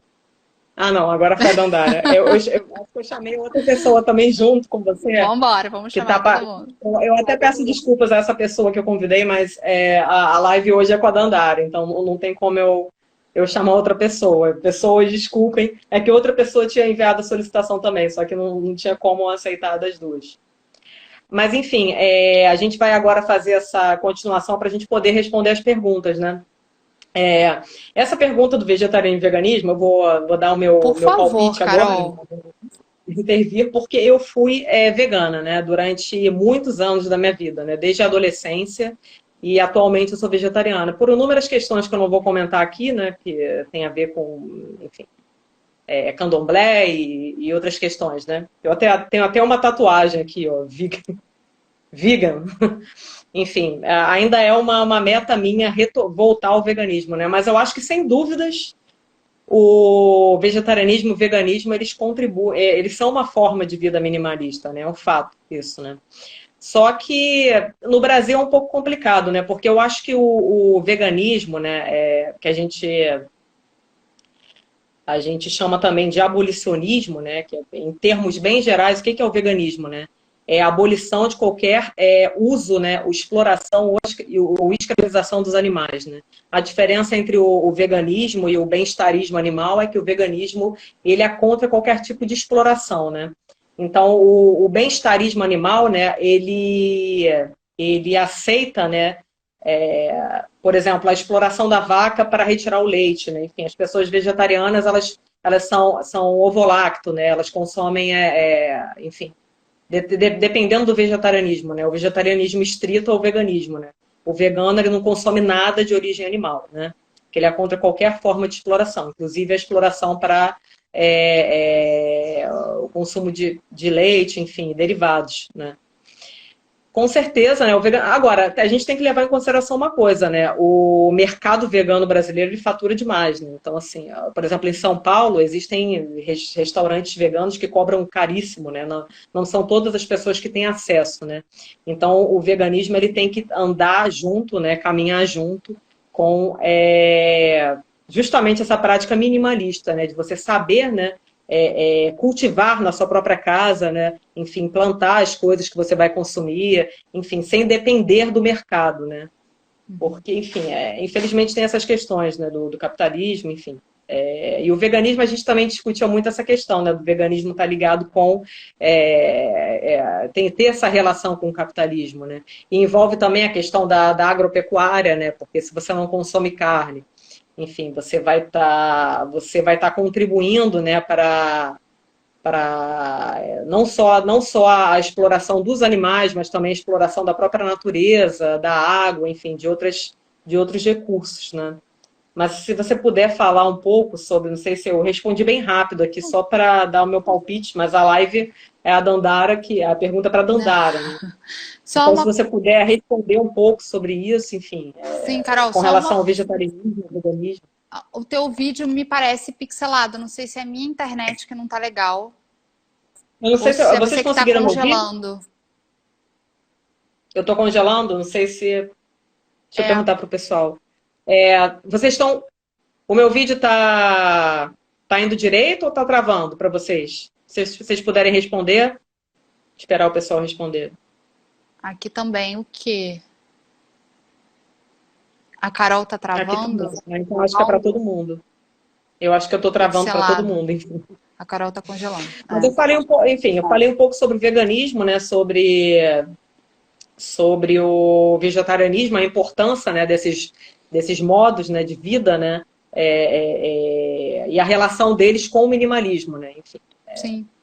Se você puder falar um pouco sobre isso, eu não Sim. sei se todo Carol, mundo na conseguiu. verdade, eu acho que você, é o que você disse, você, pela tua vivência, você tem mais condições de falar sobre isso. Agora, eu não sou vegetariana, não sou vegana, mas eu consigo enxergar, assim, muita coerência nessa pergunta de, poxa, se a gente quer abolir a exploração, por que que a gente não inclui os animais nisso, né? Uhum. Faz total sentido.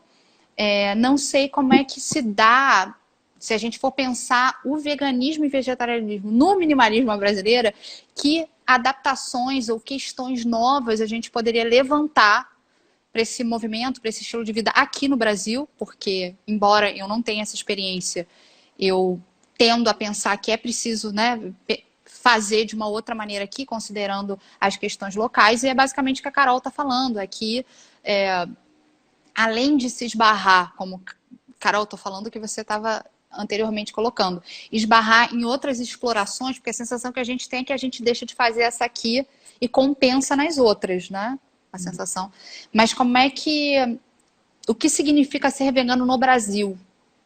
O que isso envolve no Brasil? Né? Eu não entendi direito, eu não sei se a pessoa poderia... a pergunta foi da... Cadê? Nayane. Se a Nayane estiver online, se ela puder especificar mais, eu não sei se a pergunta dela foi em relação a dela considerar o veganismo ou vegetarianismo como uma forma de redução alimentar, né?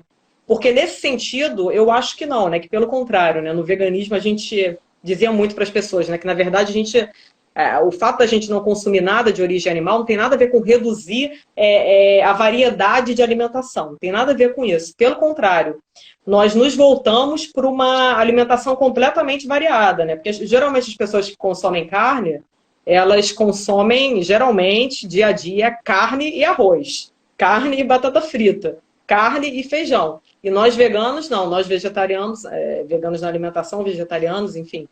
Nós consumimos de tudo. Todos os legumes e sementes. E é uma alimentação muito diversificada. Uhum. Então, com relação a isso, nós não somos minimalistas. Nós consumimos, enfim, diversos tipos de verduras e legumes e frutas e sementes. A gente... os temperos são bastante diversificados para a gente poder dar um gosto legal para o alimento. Então, com relação a isso, nós não somos minimalistas. Mas com relação a questão capitalista mesmo, aí, obviamente, nós somos minimalistas, né? Nós levamos um modo de vida menos... Sim, os veganos que que dialogam com a questão da agroecologia, da permacultura, da agricultura familiar, né? Os veganos, que eu acho que é fundamental, né? Esse diálogo, né? Entre os vegetarianos com isso. Agora, os veganos que são, enfim, veganos que vivem, né?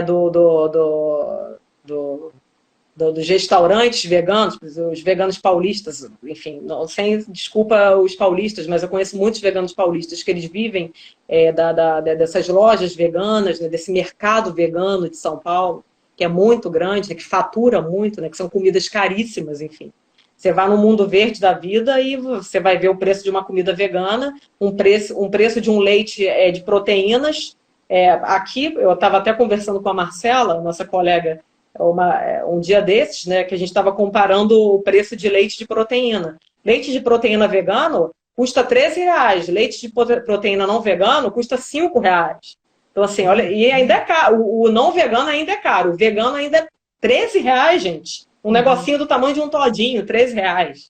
Sim. Assim, eu sou vegana. Como é que você vai dizer que você é minimalista? É complicado, né? Então tem essa questão também.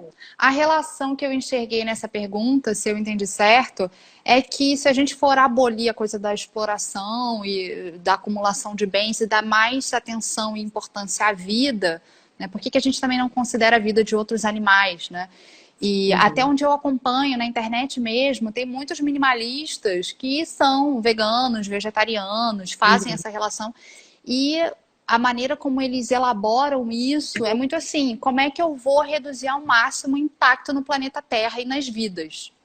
Então eles tomam isso como princípio para tudo que eles vão fazer. Inclusive decidem não ter filhos. Muitos falam, o que eu posso fazer pelo planeta é não botar mais uma pessoa no mundo, né? Quando você calcula lá a pegada ecológica, né? O quanto a gente polui, degrada, etc e tal... Uma das ações que a gente poderia fazer, gente, não estou sugerindo, estou aqui só colocando um ponto que eu tenho lido, é pessoas decidirem por não ter filhos, né? Quando eles colocam lá na ponta do lápis o que mais podem fazer pelo meio ambiente, segundo eles, é não colocar mais um ser humano nesse meio ambiente. Então, aí sim, veganismo, vegetarianismo, não ter filhos, uma vida minimalista completa, né? Tem muita gente que vive...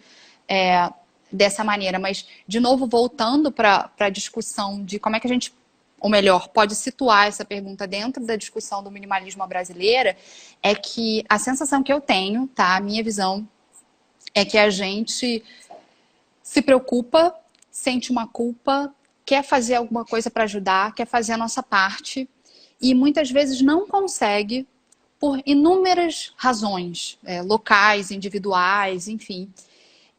E aí isso gira uma culpa muito forte e você não se sente pertencente daquele movimento. Não consigo ser vegana, então acabou. Não posso diminuir o consumo de carne ou ser crítica com consumir coisas que são testadas em animais, porque eu não consigo ser 100% vegano, então a pessoa vai lá e se afasta disso, né?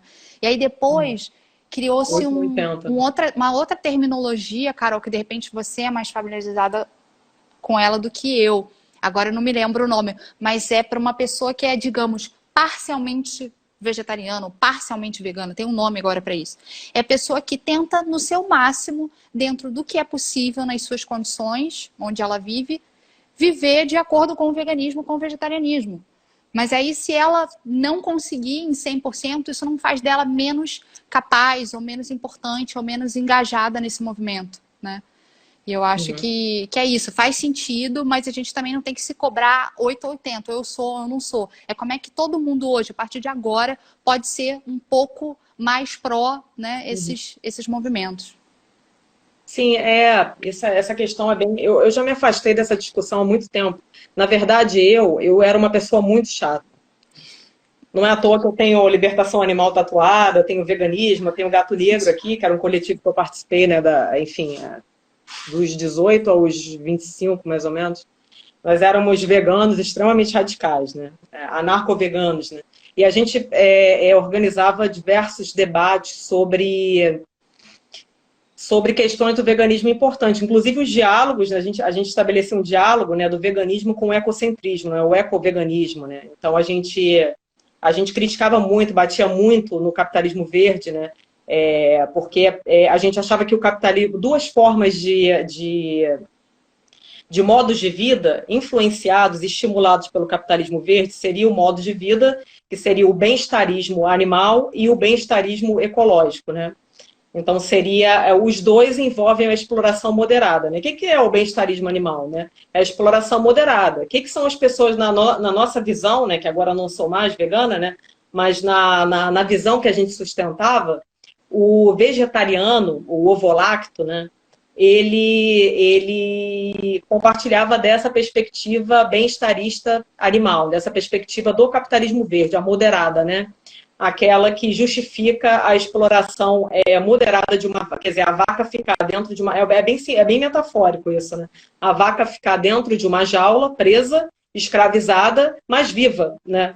Essa era a perspectiva do bem-estarismo, do capitalismo. Não, mantém ela viva, mas vai estar explorando. Isso é o capitalismo moderado. E a gente expandia essa percepção com relação a toda a natureza.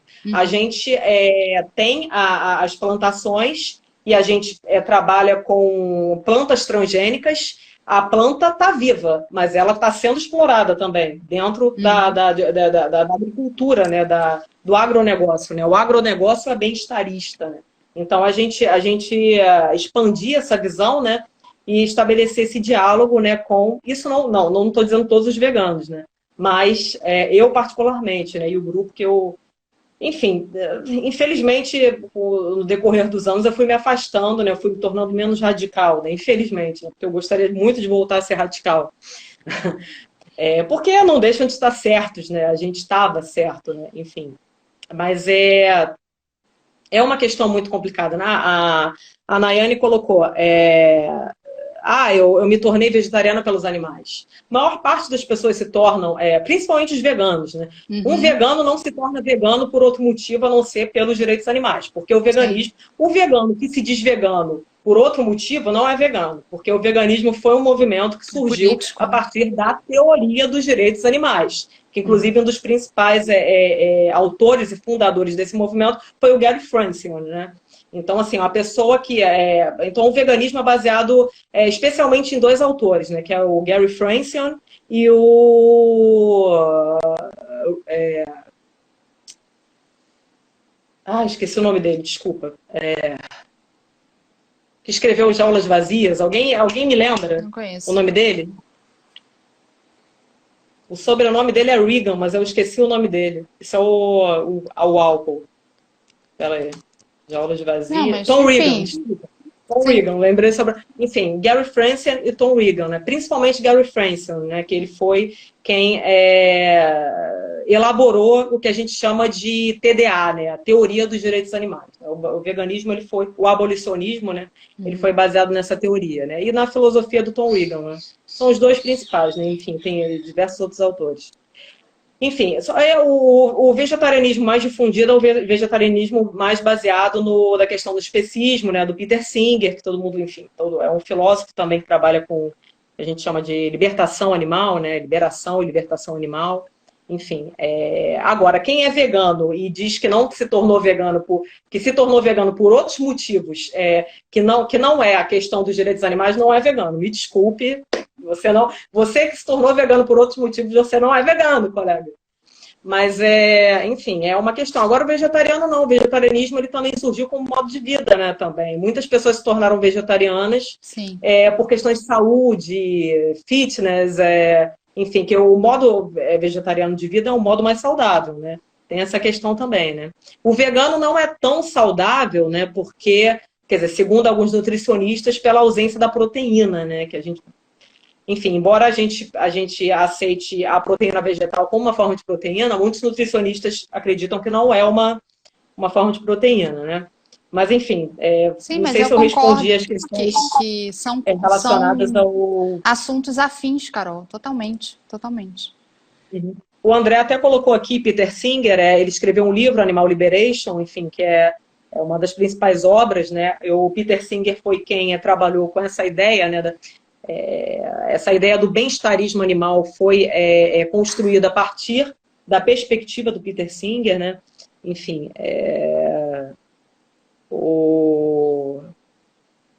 depois, se vocês quiserem, eu coloco algumas obras do Gary Francione e do Tom Regan também, são essas formas mais radicais. Ainda tem também os que trabalham com o direito das plantas, né? Verdade. Esqueci o nome dele. Foi um até que questionou o Gary Francione. Se alguém pode me lembrar. Eu acho que é Murder. Deixa eu procurar aqui. Pode ir falando. Eu tô dando meu palpite, eu tô me estendendo demais. Não, mas eu concordo. São assuntos afins que a gente precisa pensar também para o nosso contexto, né, Carol? É isso. O que eu tinha notado aqui também sobre essas críticas ao minimalismo é que ele aqui no Brasil também ficou muito difundido por conta de um filme que inclusive tem no Netflix que me inspirou pra caramba, chamado The Minimalism. Não sei se você conhece, ficou super badalado. A história de dois... The Minimalism, né? The Minimalism. The Minimalism. Dois publicitários, se eu não me engano, norte-americanos, que também, adivinha, largaram tudo, né? Tinham chegado ao topo do sucesso, super estressados e acumularam muito dinheiro, viram que ali não era a felicidade, resolveram abrir mão de tudo aquilo por uma vida com mais significado. Então eles escreveram um livro e o filme, se eu não me engano, são eles viajando para divulgar o livro, fazendo palestras e tudo mais. Então imagina, são dois homens brancos norte-americanos falando de minimalismo, né? Então o que a gente vê o tempo inteiro sendo colocado como contraponto a esse estilo de vida? Mulheres que têm não sei quantos sapatos, mulheres que têm... né? É sempre... do ponto de vista de um homem branco, né? Vai ser sempre diminuindo as demandas e especificidades femininas. E isso, independente desse filme, né, gente? Moda, estilo, imagem, de certa forma, é sempre associado a mulheres e por isso diminuído. Na verdade, eu nunca sei o que veio primeiro, né? Se é diminuído porque é algo feminino ou se a gente bota isso para a mulher fazer porque mulheres são menores. Mas é isso, né? Moda, futilidade, é coisa de mulher, etc e tal. Então, sempre quando você vai dar um exemplo de uma pessoa que não é minimalista, você fala o quê? Aquela mulher com aquele guarda-roupa abarrotado. Nunca é o cara que quer ter um carro de milionário que ele não precisa e que ele não vai usar e que ele quer só deixar numa garagem ou de vez em quando dar um rolê para mostrar que ele é o rei da cocada, né? Então tem essa perspectiva que a gente também tem que colocar, que é como é que nós, mulheres brasileiras, podemos incorporar criticamente esse minimalismo, considerando que essa voz que chega de lá de cima, muitas vezes também é masculina. Reflete uma vivência masculina, privilegiada, etc e tal, né? E aí, isso que eu tô dizendo em crítica a esse filme, inclusive não foi nem ideia minha, foi um artigo que eu li da Cristal Muniz, se eu não me engano, né, que tem uma vivência também bem interessante. Ela tem um arroba no Instagram, que é Uma Vida Sem Lixo, e ela fez uma resenha crítica sobre esse filme do minimalismo, que eu continuo recomendando, tá? Eu me inspirei muito nesse filme, não porque eu quisesse, há alguns anos, viver só com uma mala de meia dúzia de peças de roupa, mas porque foi muito inspirador ver pessoas, em primeiro lugar, que tinham questões parecidas, que estavam se questionando de maneira parecida, estavam estranhando esse modo de vida automático, né? Cheio de gatilho para consumo o tempo inteiro, e pessoas que foram até mais extremistas, vivem naquela, acho que é tiny house, né, numa casa pequenininha, com meia dúzia de coisas, e aquilo não que a gente precise chegar naquele nível, mas compartilhar, né, conversar, ver essas pessoas que vivem nesse estilo de vida, pensarem e darem ideias, e, enfim, colocarem a gente para se questionar é sempre muito inspirador. Então, eu recomendo esse documentário dos minimalistas no Netflix. Mas entenda que a gente precisa também fazer crítica a eles. Diga. Desculpa te interromper. Se você puder, que algumas pessoas pediram para anotar as diferenças aqui. Tá. Se der para você, porque para mim é quase impossível, porque eu não Deixa consigo eu anotar digitar. aqui. Mas se você conseguir anotar as obras que você indicou, o nome do documentário, tudo, para o pessoal, esse The True eu te Cost agradeço. é sobre a produção da moda, né? As pessoas e recursos naturais, tudo que está por trás das cortinas que a gente não vê. Excelente, tá? The Minimalism. A Regina, ela perguntou, que você já respondeu, né? Como as mulheres podem ser ajudadas com o minimalismo, né? Você já estava falando justamente sobre isso. Eu né? comecei, mas eu acho que tem muita coisa para a gente pensar. Primeiro é essa empatia que a gente precisa ter com a nossa realidade. Nós não vamos, né? E olha que eu estou dizendo aqui, eu, classe média, branca, etc. Mas assim, mulheres pobres, mulheres negras fora do padrão, etc. Elas não podem ser cobradas como as redentoras e salvadoras do modo de vida exploratório que a gente vive, gente. Isso é alucinante, né? E dois, como é que o minimalismo, né, de ter menos coisa e ter menos coisa no armário, né, como um dos motes do meu trabalho, inclusive, pode ajudar essas mulheres a se fortalecerem. Isso, inclusive, esbarra no que a gente estava conversando lá no início. Carol, você está me ouvindo? Que seu vídeo está pixelado. Eu estou ouvindo, pode falar. Beleza. Para mim, meu vídeo está aparecendo direito, então não sei se eu estou piscando. Mas não tem problema, é até bom que aí, pelo menos, minha feiura não fica exposta. Ai, Carol, assim, para. Não. Não, eu fico ótimo. tensa achando que você não está ouvindo. Mas Não, beleza. estou ouvindo tudo. Tá. Lembra quando eu estava falando sobre a importância de você ter um armário enxuto? Independente de você ser minimalista ou não, ou seja, de você se cercar de coisas que você goste, né? A começar pelo seu armário, por exemplo, que foi o processo, a trajetória que eu tomei, inclusive, né? Acho que inclusive eu nem comentei aqui como é que foi a minha trajetória, mas vou chegar em mulheres e minimalismo e feminismo, mas basicamente como é que foi comigo? Há alguns anos, 4, 5 anos, eu comecei a ler sobre isso, comecei a ficar incomodada, acho que eu comentei isso apenas. Comecei a ficar incomodada com essa leitura tão elitista da coisa, ao mesmo tempo que fazia super sentido para mim. E aí, ao mesmo tempo, eu saí de casa. Eu antes morava com a minha mãe, num esquema assim, classe média, né? Minha mãe tinha empregada doméstica e tudo mais. E aí fui morar sozinha. E eu já estava querendo muito morar sozinha para entender como é que eu existia realmente, né? O lixo que eu produzia, de quanto em quanto tempo você tem que lavar uma roupa de cama. Você cresce, às vezes, pelo menos na minha bolha, meio alienado disso, né?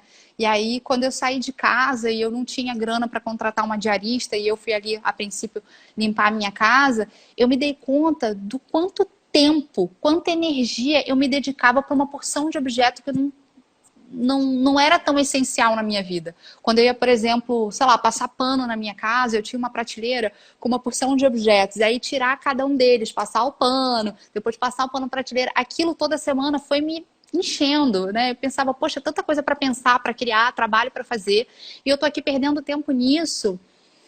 Isso começou a me incomodar a ponto de eu me sentir sufocada pelas coisas que eu tinha. E quando eu senti essa espécie de chamado de não, eu tenho que fazer alguma coisa por isso, começou pelo meu guarda-roupa. Né? Isso tem a ver com a escolha que eu fiz sobre o meu trabalho hoje em dia. Começou pelo meu guarda-roupa. Eu sempre tendo essa afinidade com imagens, esse cuidado, esse gosto, esse interesse, eu pensei, Nemo, eu preciso tirar tudo que não serve mais, tudo que eu não gosto. E olha que antes disso, gente, eu era super consumista. Quando eu morava com a minha mãe, eu tinha um guarda-roupa de, sei lá, 7 portas. Era um negócio assim enorme. E eu era daquelas pessoas que ainda assim achava que não tinham que vestir. Demorava muito tempo para escolher uma roupa para sair de casa. Você nunca está se sentindo bem. E aí você vai para o shopping, compra coisa às vezes repetida, porque você não enxerga tudo que tem no seu guarda-roupa, você não lembra, né? E aí, voltando para essa história de morando sozinha, eu comecei a enxugar o meu guarda-roupa. Eu quis deixar só peças que eu gostasse muito, que tinham muito a ver comigo. E aí entrou, inclusive, aquela onda da Marie Kondo, lembra? Uma coreana que é organizer e tem toda uma relação diferente com os objetos. Ela fala que a gente tem que manter ao nosso redor tudo que nos traz alegria e o que não nos trouxer alegria a gente tem que desapegar. Eu também tenho algumas críticas a isso, mas isso talvez é uma outra live. Enfim. Mas voltando para o armário e o minimalismo, eu comecei a deixar só as coisas que eu gostava muito. E adivinha, Carol, mesmo com poucas coisas, eu ficava muito feliz com aquelas roupas, porque eu amava. E aí tem a ver com o que você estava falando. Eu investi, inclusive, num body, num maiô, que eu comprei, para mim foi super caro. E foi mesmo, acho que foi 200 e poucos reais no maiô, assim. Mas eu gostava tanto dele. E quando eu fiz a limpa no meu guarda-roupa, eu usei tanto aquele bendito maiô que tá até hoje aqui comigo. Quem me conhece sabe que ele é figurinha carimbada no meu guarda-roupa, que o preço dele se diluiu, né? O preço da nossa roupa precisa ser dividido por quantas vezes a gente usa ela. O valor, né? De então, uso, por isso, né? Por isso que uma blusa de 30 reais que usa uma vez, porque estragou na máquina de lavar, foi caríssima. Agora, uma blusa de 300 que você usou por 5 anos, 10 anos, gente, isso é barato, né? Mas é claro que entra no... quem tem dinheiro para investir, a princípio, 300 reais. Mas, enfim, deixando isso um pouco de lado, contando ainda no meu relato, eu reduzi o meu guarda-roupa. Eu sempre gostei de cores, então era um armário reduzido colorido. E eu sabia combinar aquelas cores, eu fiquei muito mais feliz. E aí é que veio a mágica, Carol. Quando essa chavinha virou, eu quis fazer isso para tudo na minha vida. Eu saí do meu guarda-roupa e comecei a ser minimalista na minha casa. Eu comecei a doar tudo que era de decoração da minha casa. E hoje eu também olho para isso criticamente, né? Eu penso que a gente não pode só sair comprando e depois eu me desapego. Não, a gente tem que ter responsabilidade de tudo que a gente bota dentro da nossa casa. E por isso que hoje eu sou muito mais criteriosa para comprar. Porque quando eu vou comprar alguma coisa, eu penso, e quando eu não quiser mais isso? Você vai empurrar para o outro? Porque isso acontece muito. Você compra uma coisa, não gostei, vou dar para fulana. E você se sente até melhor. Não, mas eu fiz uma pessoa feliz. Quando, na verdade, você empurrou um problema, né, de utilização e descarte sem sentido para uma outra pessoa. Mas, enfim, eu comecei a desapegar coisas da minha casa e comecei a questionar sobre trabalho, aquela conversa toda que a gente teve no início, né? Horas trabalhadas, quantas horas eu quero trabalhar por dia, o que eu quero fazer. Eu vi que eu não tinha hobby, Dara, não. Aproveitando que você está falando sobre isso, sobre a questão do trabalho, não sei se o André já estava conectado. O André é o nosso colega do HCTE, não sei se você lembra dele.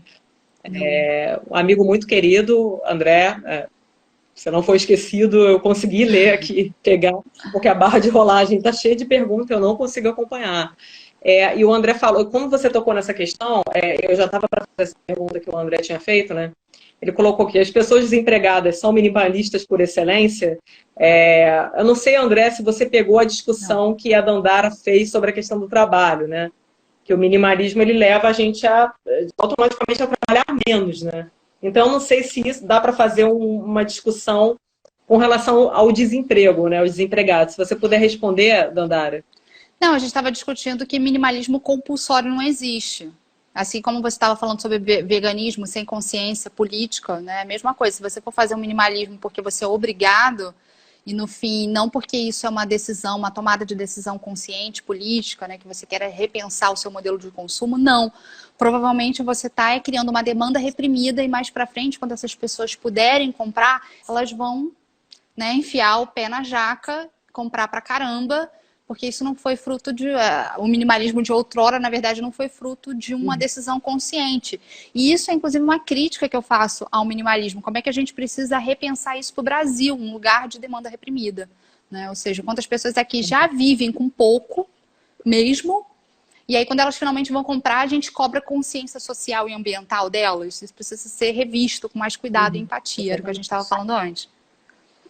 Com certeza. Beleza. Aproveitando que a Roberta Damasceno, ela fez uma pergunta Por que a gente tem uma cultura de consumo na moda e isso também está ligado ao culto à beleza, né?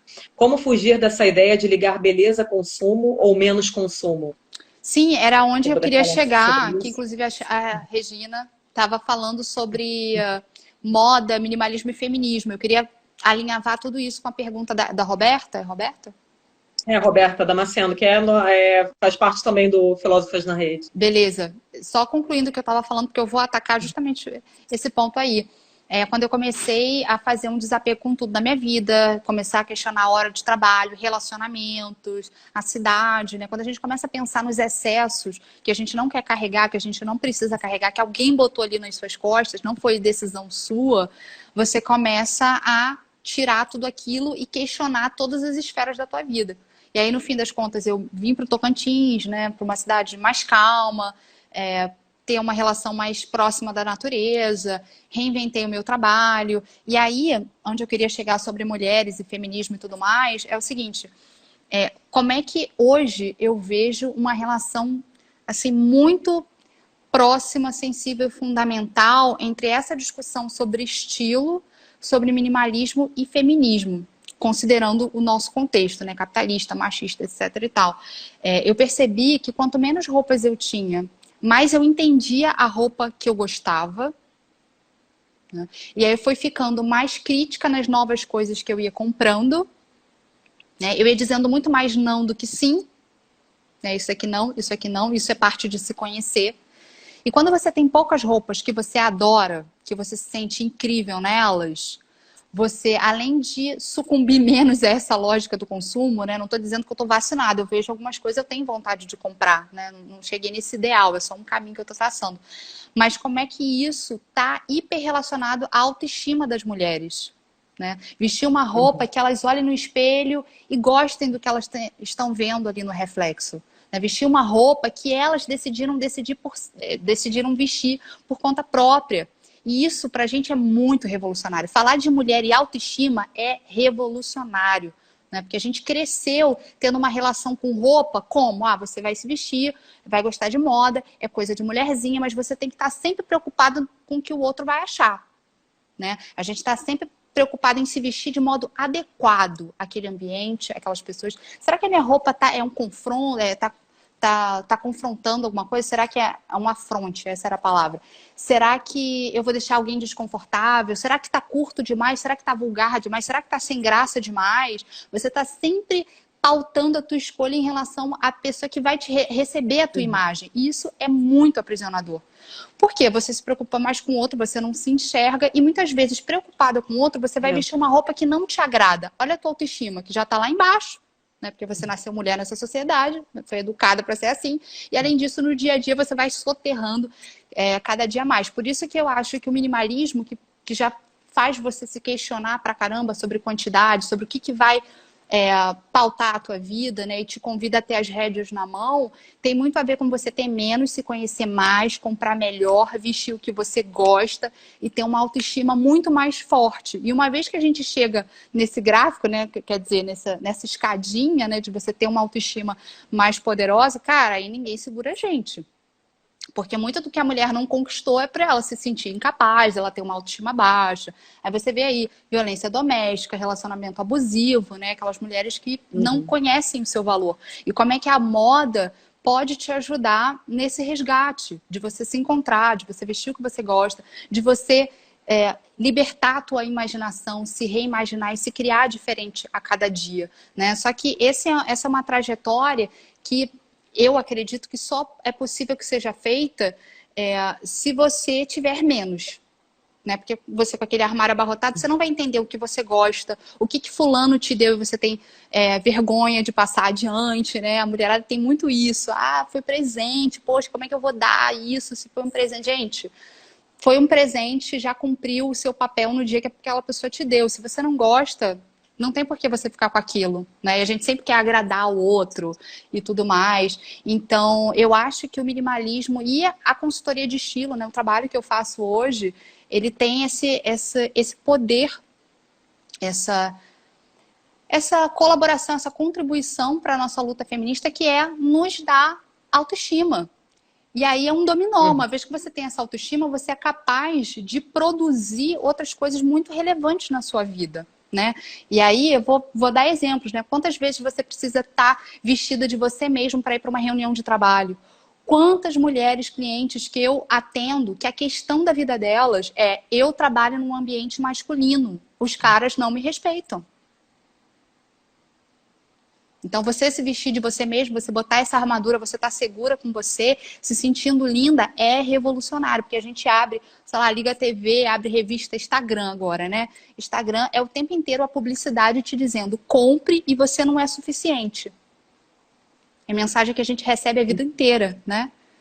Então, Engraçado, curioso você falar isso, porque realmente diversas vezes, né, que eu já tive que sair, né, para alguma entrevista de emprego, coisa assim, né, porque eu sou uma pessoa que, enfim, a minha aparência não agrada, tipo, 20% das nosso cabelo pessoas. curto, né? Exatamente. Então, assim, é muito complicado eu me vestir como eu quero e me apresentar para as pessoas, né? Então, só que eu me sinto tão mal quando eu me visto para me apresentar para as pessoas, com esse objetivo de me apresentar para as pessoas. Eu me sinto tão bem quando eu estou me vestindo do jeito que eu quero. Então, e essa questão minimalista, eu até me identifiquei um pouco. Por exemplo, camisa, um exemplo, né? Tipo, eu, eu comecei a falar, eu preciso comprar roupas que me agradem, mas que também sejam apresentáveis, né? Já que a gente vive nessa sociedade que depende dessa aprovação coletiva, né? Meio com fato Sim. social, né? Então, aí eu falei, pô, então eu vou começar a comprar essas camisas aqui, que todo mundo me conhece por conta dessas camisas aqui, porque é uma camisa que eu gosto, que é uma camisa que é mais andrógena, sabe? Que eu não gosto de roupas muito femininas, nem roupas muito masculinas. Então, eu vou me apresentar com uma roupa, né, com uma camisa de botão, e eu tenho um guarda-roupa que eu tenho, tipo, essa camisa aqui, dessa marca aqui, eu tenho rosa, azul, bege, amarela. Assim. Aí cada dia, quando eu saía, né, porque agora na quarentena eu fico de pijama o tempo todo em casa, né, mas agora é o pijama de cada cor, né, mas quando eu saía, né, pô, cada dia essa mesma camisa que vocês estão vendo, de cores diferentes, assim. Eu não sei se eu consegui me adaptar ao padrão minimalista, né? Talvez, não sei. Pois é, Carol, de novo, não Mas eu me existe sinto um bem, né? Eu padrão, falei né? isso para falar que eu me sinto bem, né, com Sim, isso. quando eu estava, inclusive, dando um exemplo falando disso, se você Não é comprar da Zara, várias não, André, cores, desculpa. Você falou que é uma da Zara, mas não é da mesma, Zara, não. numa mesma forma e de várias cores, isso você não vai estar variando. Mas para quem quer variar? Se a galera quiser ter o armário do Maurício de Souza lá, da Mônica, entendeu? O negócio é você se vestir para você. Esse é o grande lance da libertação, que é a relação que a gente tem que ter com moda, né? A moda deveria estar ali ao nosso dispor para que a gente imaginasse, para que a gente criasse, para que a gente pudesse ser livre. E não o contrário, que é o que a gente vê. Todo mundo ali refém de tendência. Tal coisa é a tendência do momento. Aí você fura tudo, né? Você fura o minimalismo, você compra a tendência que daqui a 6 meses ninguém vai aguentar olhar para aquilo, nem você mesmo. Aí você passa adiante e você está usando aquilo não porque você gosta, você só está aumentando a distância de enxergar o que você gosta, porque você está usando o que diz que é preciso que se use. E muitas vezes você vai usar aquela tendência que você viu sua amiga, blogueira, sei lá, na internet, aquilo até te faz se sentir mal. Mas em vez de você pensar que aquela tendência não é para você, você pensa, ai, meu corpo não tá legal para essa saia midi agora. Né? É sempre colocando a culpa em nós mesmos. Tanto que... Uma coisa que eu digo muito sobre consultoria de estilo é o seguinte, um dos chavões nossos das consultoras de estilo é o seguinte, a roupa é comunicação, o que você quer comunicar? Só que eu também dou uma aplicada de crítica a isso, porque é o seguinte, tudo é comunicação. A roupa que a gente está usando, o gesto que eu faço, a parede aqui no fundo, a mala de viagem que você usa, a privada que você senta, tudo está comunicando, a gente está num mundo hipercodificado. Então dizer que a roupa é comunicação é dizer pouco. A roupa é mais do que comunicação. A imagem é mais do que comunicação. A arte é mais do que comunicação, né? Porque tudo está comunicando, na verdade. O que é a imagem, o que é a moda pode fazer além disso, né? Então, eu sempre digo o seguinte, não encara a tua roupa como nós, e me incluo, consultoras, muitas vezes falam que o que você quer comunicar para o mundo hoje? Porque comunicar pressupõe que vai ter um remetente recebendo aquela informação e você vai estar se vestindo para ele. E aí chega na quarentena que você não se veste para ninguém e dá uma loucura na tua cabeça, porque você está acostumado a vestir para o outro, a estar adequada para o outro, né? E eu digo muito que a moda, a imagem, é um lugar de criação, é um lugar de pensamento. Imagem é pensamento, imaginar é pensar. Como é que as suas roupas podem te ajudar a criar coisas novas, criar pensamentos novos? Como é que você pode usar a sua roupa de outra maneira e essa subversão no seu vestir vai te fazer ter um pensamento mais subversivo para outras coisas da tua vida? Né? O que você pode criar com a sua roupa? Mas para isso também é um exercício de liberdade muito grande, porque esbarra no que a gente está falando, em a gente não se vestir preocupado com o que os outros vão dizer. Né? E é claro que vai chegar o capitalismo e vai englobar a subversão que você fizer. E aí vai ser a nossa corrida eterna de furar essa bolha. Mas, primeira coisa, a moda é um lugar de criação livre. A moda é pensamento, imagem é pensamento, ou seja, imagem, sempre digo, não é só expressão, não é só representação. Porque quando você representa, você pensou uma coisa e usa aquela mídia como representação. Imagem não é representação, imagem é pensamento. Aquilo é um reflexo do seu pensamento. E aquilo retroalimenta o seu pensamento. Né? Então não é só expressão, não é só representação. É como é que a tua roupa pode te ajudar a pensar de outra maneira, mais livre. Né? E claro, roupa também é comunicação. Mas aí, na hora de você entrar por esse viés, a pergunta que eu faço é: o que você quer comunicar para você? Isso muda tudo. Né? Porque se você, Carol, vai para entrevista de emprego, vai para um date, vai sei lá para onde, vai apresentar um trabalho no congresso, enfim, e você pensar como eu quero me sentir, uma vez que você esteja segura para isso, você convence o mundo do que você quiser. E o contrário também acontece. Você pode se vestir no script, naquele dress code, e se sentir péssima. O que mais tem, por exemplo, eu escuto muito, são mulheres que não gostam daquele dress code formal de casamento. Aí bota aquele vestido de madrinha e passa a festa toda sentada, porque não está se sentindo bem. Agora, se você conhecer o seu estilo, você consegue botar uma roupa que mostre quem você é, o seu pensamento, que você sinta você e que ainda assim converse com aquele estilo de roupa formal, entende? Que se tem, que se espera num casamento, por exemplo. Mas entende como é que é uma relação muito íntima entre a nossa liberdade, o que a gente veste, ou inclusive o contrário, né? Como é que se pode aprisionar pela nossa vestimenta? Como é que isso limita a nossa imaginação, né? A nossa liberdade? Mas tinha mais uma coisa que você falou que eu queria comentar. Por exemplo, as blusas que você gosta, né? Você gosta de camisa. Camisaria de forma geral, gola. Uma das coisas que eu converso, eu ensino muito às minhas clientes, é não engessar o estilo. Eu tenho estilo romântico, eu tenho estilo assim, assado. Na verdade, o meu estilo é Dandara, o seu é Carol, a pessoa que está ouvindo aqui é a Beta, né? Cada um tem o seu estilo pessoal. Agora, é interessante para a gente moldar o nosso estilo, para a gente aprimorar, para a gente exercitar, amadurecer, saber os códigos dessas peças que a gente usa, né? E sempre que a mulherada que chega até mim, que quer mostrar mais força, mas quer também mostrar criatividade, quer também mostrar romantismo no que veste, né? Mas quer trazer força, sabe os elementos que mais trazem força no vestir? Elementos durinhos. Elementos que vêm do guarda-roupa masculino. Então é terno, roupa estruturada, bijuteria dura. Olha só, né, o princípio da coisa. Né? Então, muitas vezes a gente quer ficar um pouco mais imponente, mais forte, a gente usa um sapato Oxford, alguma coisa durinha, ombros marcados, né? Pescoço também, enfim, tudo isso que é legal a gente dominar para a gente temperar ao nosso gosto. Também, se você for cavar fundo, você vê o quanto essas associações simbólicas vêm por um paradigma machista. Né? Dandara, aproveitando que você está falando sobre essa questão, eu acho que talvez dê para emendar essa questão do R. Osório. Que ele colocou também aqui. É porque eu estou com uma lista aqui das questões. Tá, vai lá. Muitas perguntas. E como ser minimalista, mas manter um estilo de vestir. Olha, eu já estou fazendo assim na tela do celular, cara, na tela do computador. Caramba! Olha isso. Estou tentando digitar no celular e fazendo assim na tela do computador. Mas enfim, o mouse aqui do lado. E como ser minimalista, mas manter um estilo de vida, de vestir massa. E Steve Jobs era minimalista, mas para home parece mais simples. Né? Enfim. deu o exemplo do Pois é, Steve Jobs, né? Que era estilo massa minimalista. para quem? Quem que tem que achar massa? O que que é um estilo massa, né?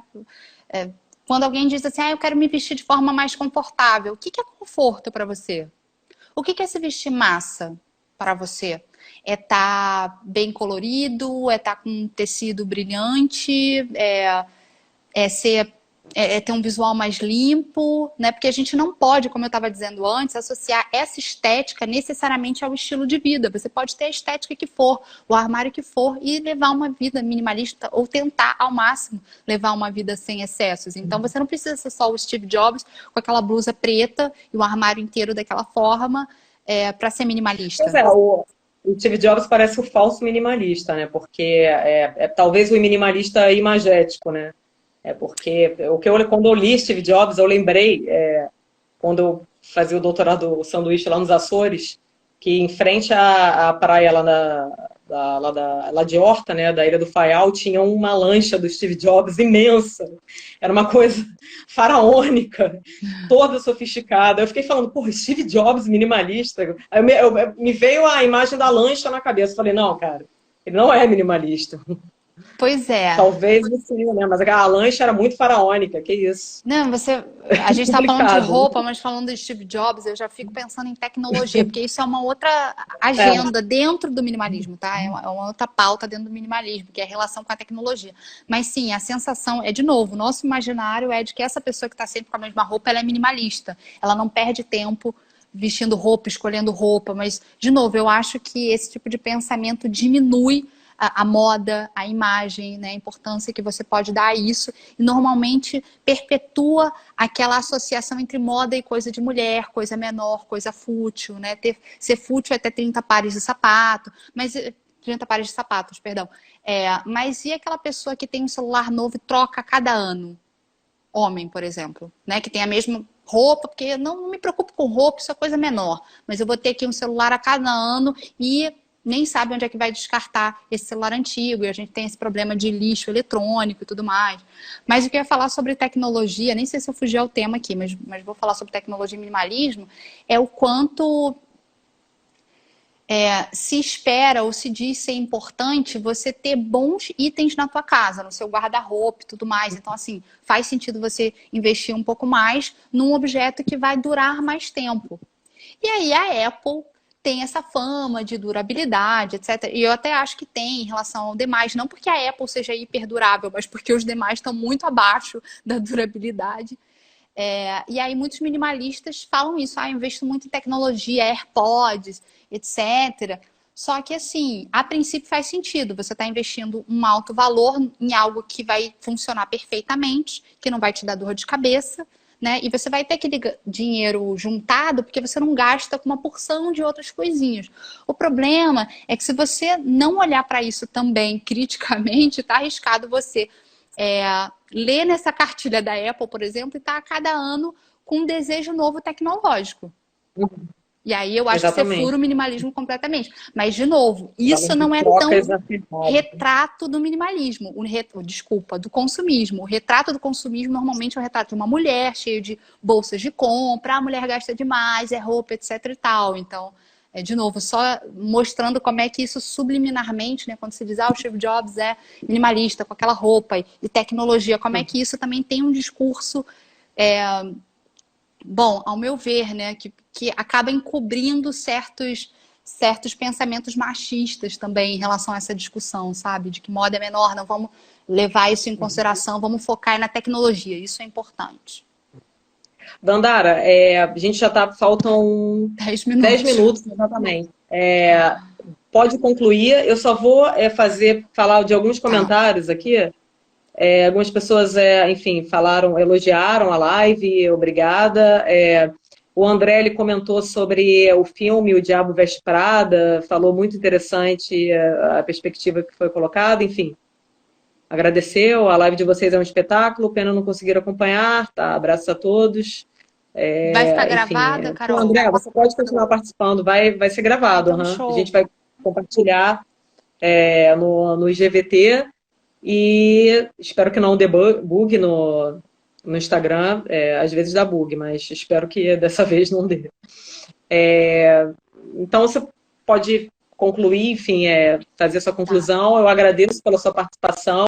Antes de tudo, muito obrigado por participar com a gente. As Filósofas na Rede agradecem a sua contribuição. É um tema muito importante nesse momento, então, de quarentena. Tem uma importância muito grande, justamente pelo fato da gente configurar, né, como nós, como subalternos periféricos, somos obrigados na quarentena a reconfigurar nossos modos de vida, né, para modos mais verdadeiramente minimalistas, né, diferente do Steve Jobs, que tem uma lancha gigante, né, quer dizer, não tinha, né, porque ele já faleceu, né, mas ele tinha uma lancha gigante ancorada lá em uma das praias de Faial, né. Mas, enfim, nós que somos os verdadeiros minimalistas, né? Nós subalternos. Então, se você puder concluir, agradeço. Muito obrigada pela participação. Carol, eu que agradeço muito, agradeço todo mundo que estava aí conversando com a gente, as Filósofas na Rede, parabéns pela iniciativa, estou muito feliz. Aqui eu vi alguns pontos que me fizeram também parar para pensar, essa questão do veganismo, por exemplo, e esse é o intuito da gente estar aqui hoje, né? Não só eu chegar e dar o que eu penso, mas o que a gente pode pensar junto. Porque é isso, né? Tá todo mundo no mesmo barco e a gente pode usar essa quarentena, detalhe, mesmo barco, sem aquele sentido que a gente viu na internet, né? Tá cada um num barco social diferente nesse momento. Mas eu acho que diante desse massacre que a gente está vivendo, né, principalmente no Brasil, de novo, como é que é o Covid à brasileira, né? Terrível, a gente já superou Espanha e tudo mais devido a todas essas desigualdades que a gente vive, que tem a ver com o que a gente está conversando. Mas uma coisa que a gente pode fazer, nós aqui que temos internet, parar para pensar como é que a gente vai usar esse tempo da quarentena em termos de consumo. Porque, de novo, a gente comentou na live de antes dessa, tem pessoas que estão só criando demanda reprimida, doidos para acabar a quarentena, afrouxar a quarentena e você comprar ali de novo um monte de coisa. E tem gente que está se propondo a repensar a sua relação com as coisas, né? Que é bem mais genérico. E de novo, não precisa ser o minimalista, sei lá, extremo, 100% maravilhoso, ou os réis mortais, né?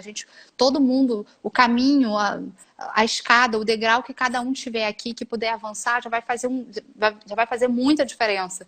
Então, a sugestão que eu deixo para quem, principalmente mulheres, né, que se identificaram com isso que eu falei sobre estilo, guarda-roupa, autoconhecimento, autoestima, empoderamento, o meu convite é: vá para o teu armário, faça uma limpa, bota uma playlist bacana, tira um dia para fazer esse desapego, para você pensar em você, né? Uma das coisas que eu percebo muito com as minhas clientes é que muitas delas têm filhos pequenos, né? Então, se a gente pensa que a gente está sempre dando, né, oferecendo, dedicando a nossa vida a uma outra pessoa, imagina quem é mãe, né? Então, quando elas me contratam, muitas vezes elas falam assim: cara, esse é o momento que eu vou parar para pensar em mim. Então, é esse convite que eu faço para todo mundo, e homens também que estiverem assistindo. Vamos parar, mas sobretudo mulheres, né, que é mais raro para a gente. Vamos parar para pensar em nós mesmos e nada mais que isso. Olha lá o teu armário, tira tudo do teu armário e só volta para ele o que você gosta muito de usar, o que te faz se sentir maravilhosa. Já pensou você abrir o armário e dar um sorriso porque você gosta de tudo? E mesmo que você fique com pouca coisa, aquilo ali pode se multiplicar muito mais. E mesmo você repetindo roupa e até repetindo o efeito visual que você causa com aquela roupa, só de você gostar, isso vai te fazer um bem danado. Agora, como a gente está no Brasil, né, a gente não pode sair tirando à torta e à direita um monte de roupa, porque pode ser que a gente se arrependa e a gente não tem dinheiro às vezes para comprar outro. Pega todas as roupas que você decidiu doar ou tirar do seu armário, tirar do seu ângulo de visão, que é importante, bota numa mala. Se com o tempo você sentir falta dessa roupa, você resgata e se pergunta: o que essa roupa tem que eu preciso agora? Né? Você pode fazer esse exercício, não precisa sair dando tudo de primeira. Guarda. Eu te desafio a fazer isso e eu me arrisco a dizer que daqui a 6 meses, quando você abrir de novo aquela mala, aquela mochila, seja o que for, você vai ver que muita coisa ali você não sentiu falta. E o que você tem no seu armário hoje pode ser um raio-x do que você realmente gosta. E a gente merece só usar coisa confortável, que faz a gente feliz e que, enfim, faz com que a gente se sinta incrível, poderosa, né? Isso é possível. Então é isso, só dar um beijo e agradecer muito. Disso, né, nesses tempos, né? Para elevar a autoestima, inclusive, né? Sim, isso É o que eu disse, autoestima, esse papo de autoestima para mulher é revolucionário. A mulherada não tem autoestima boa. Então, eu vou colocar, ou então, Carol, estão pedindo aqui o meu arroba, o meu Instagram. Você pode Uhum. colocar por gentileza, ou alguém aí que me conheça, coloca Deixa o eu. mais cor e menos coisa. Peraí, eu tenho dificuldade de escrever, gente. Peraí.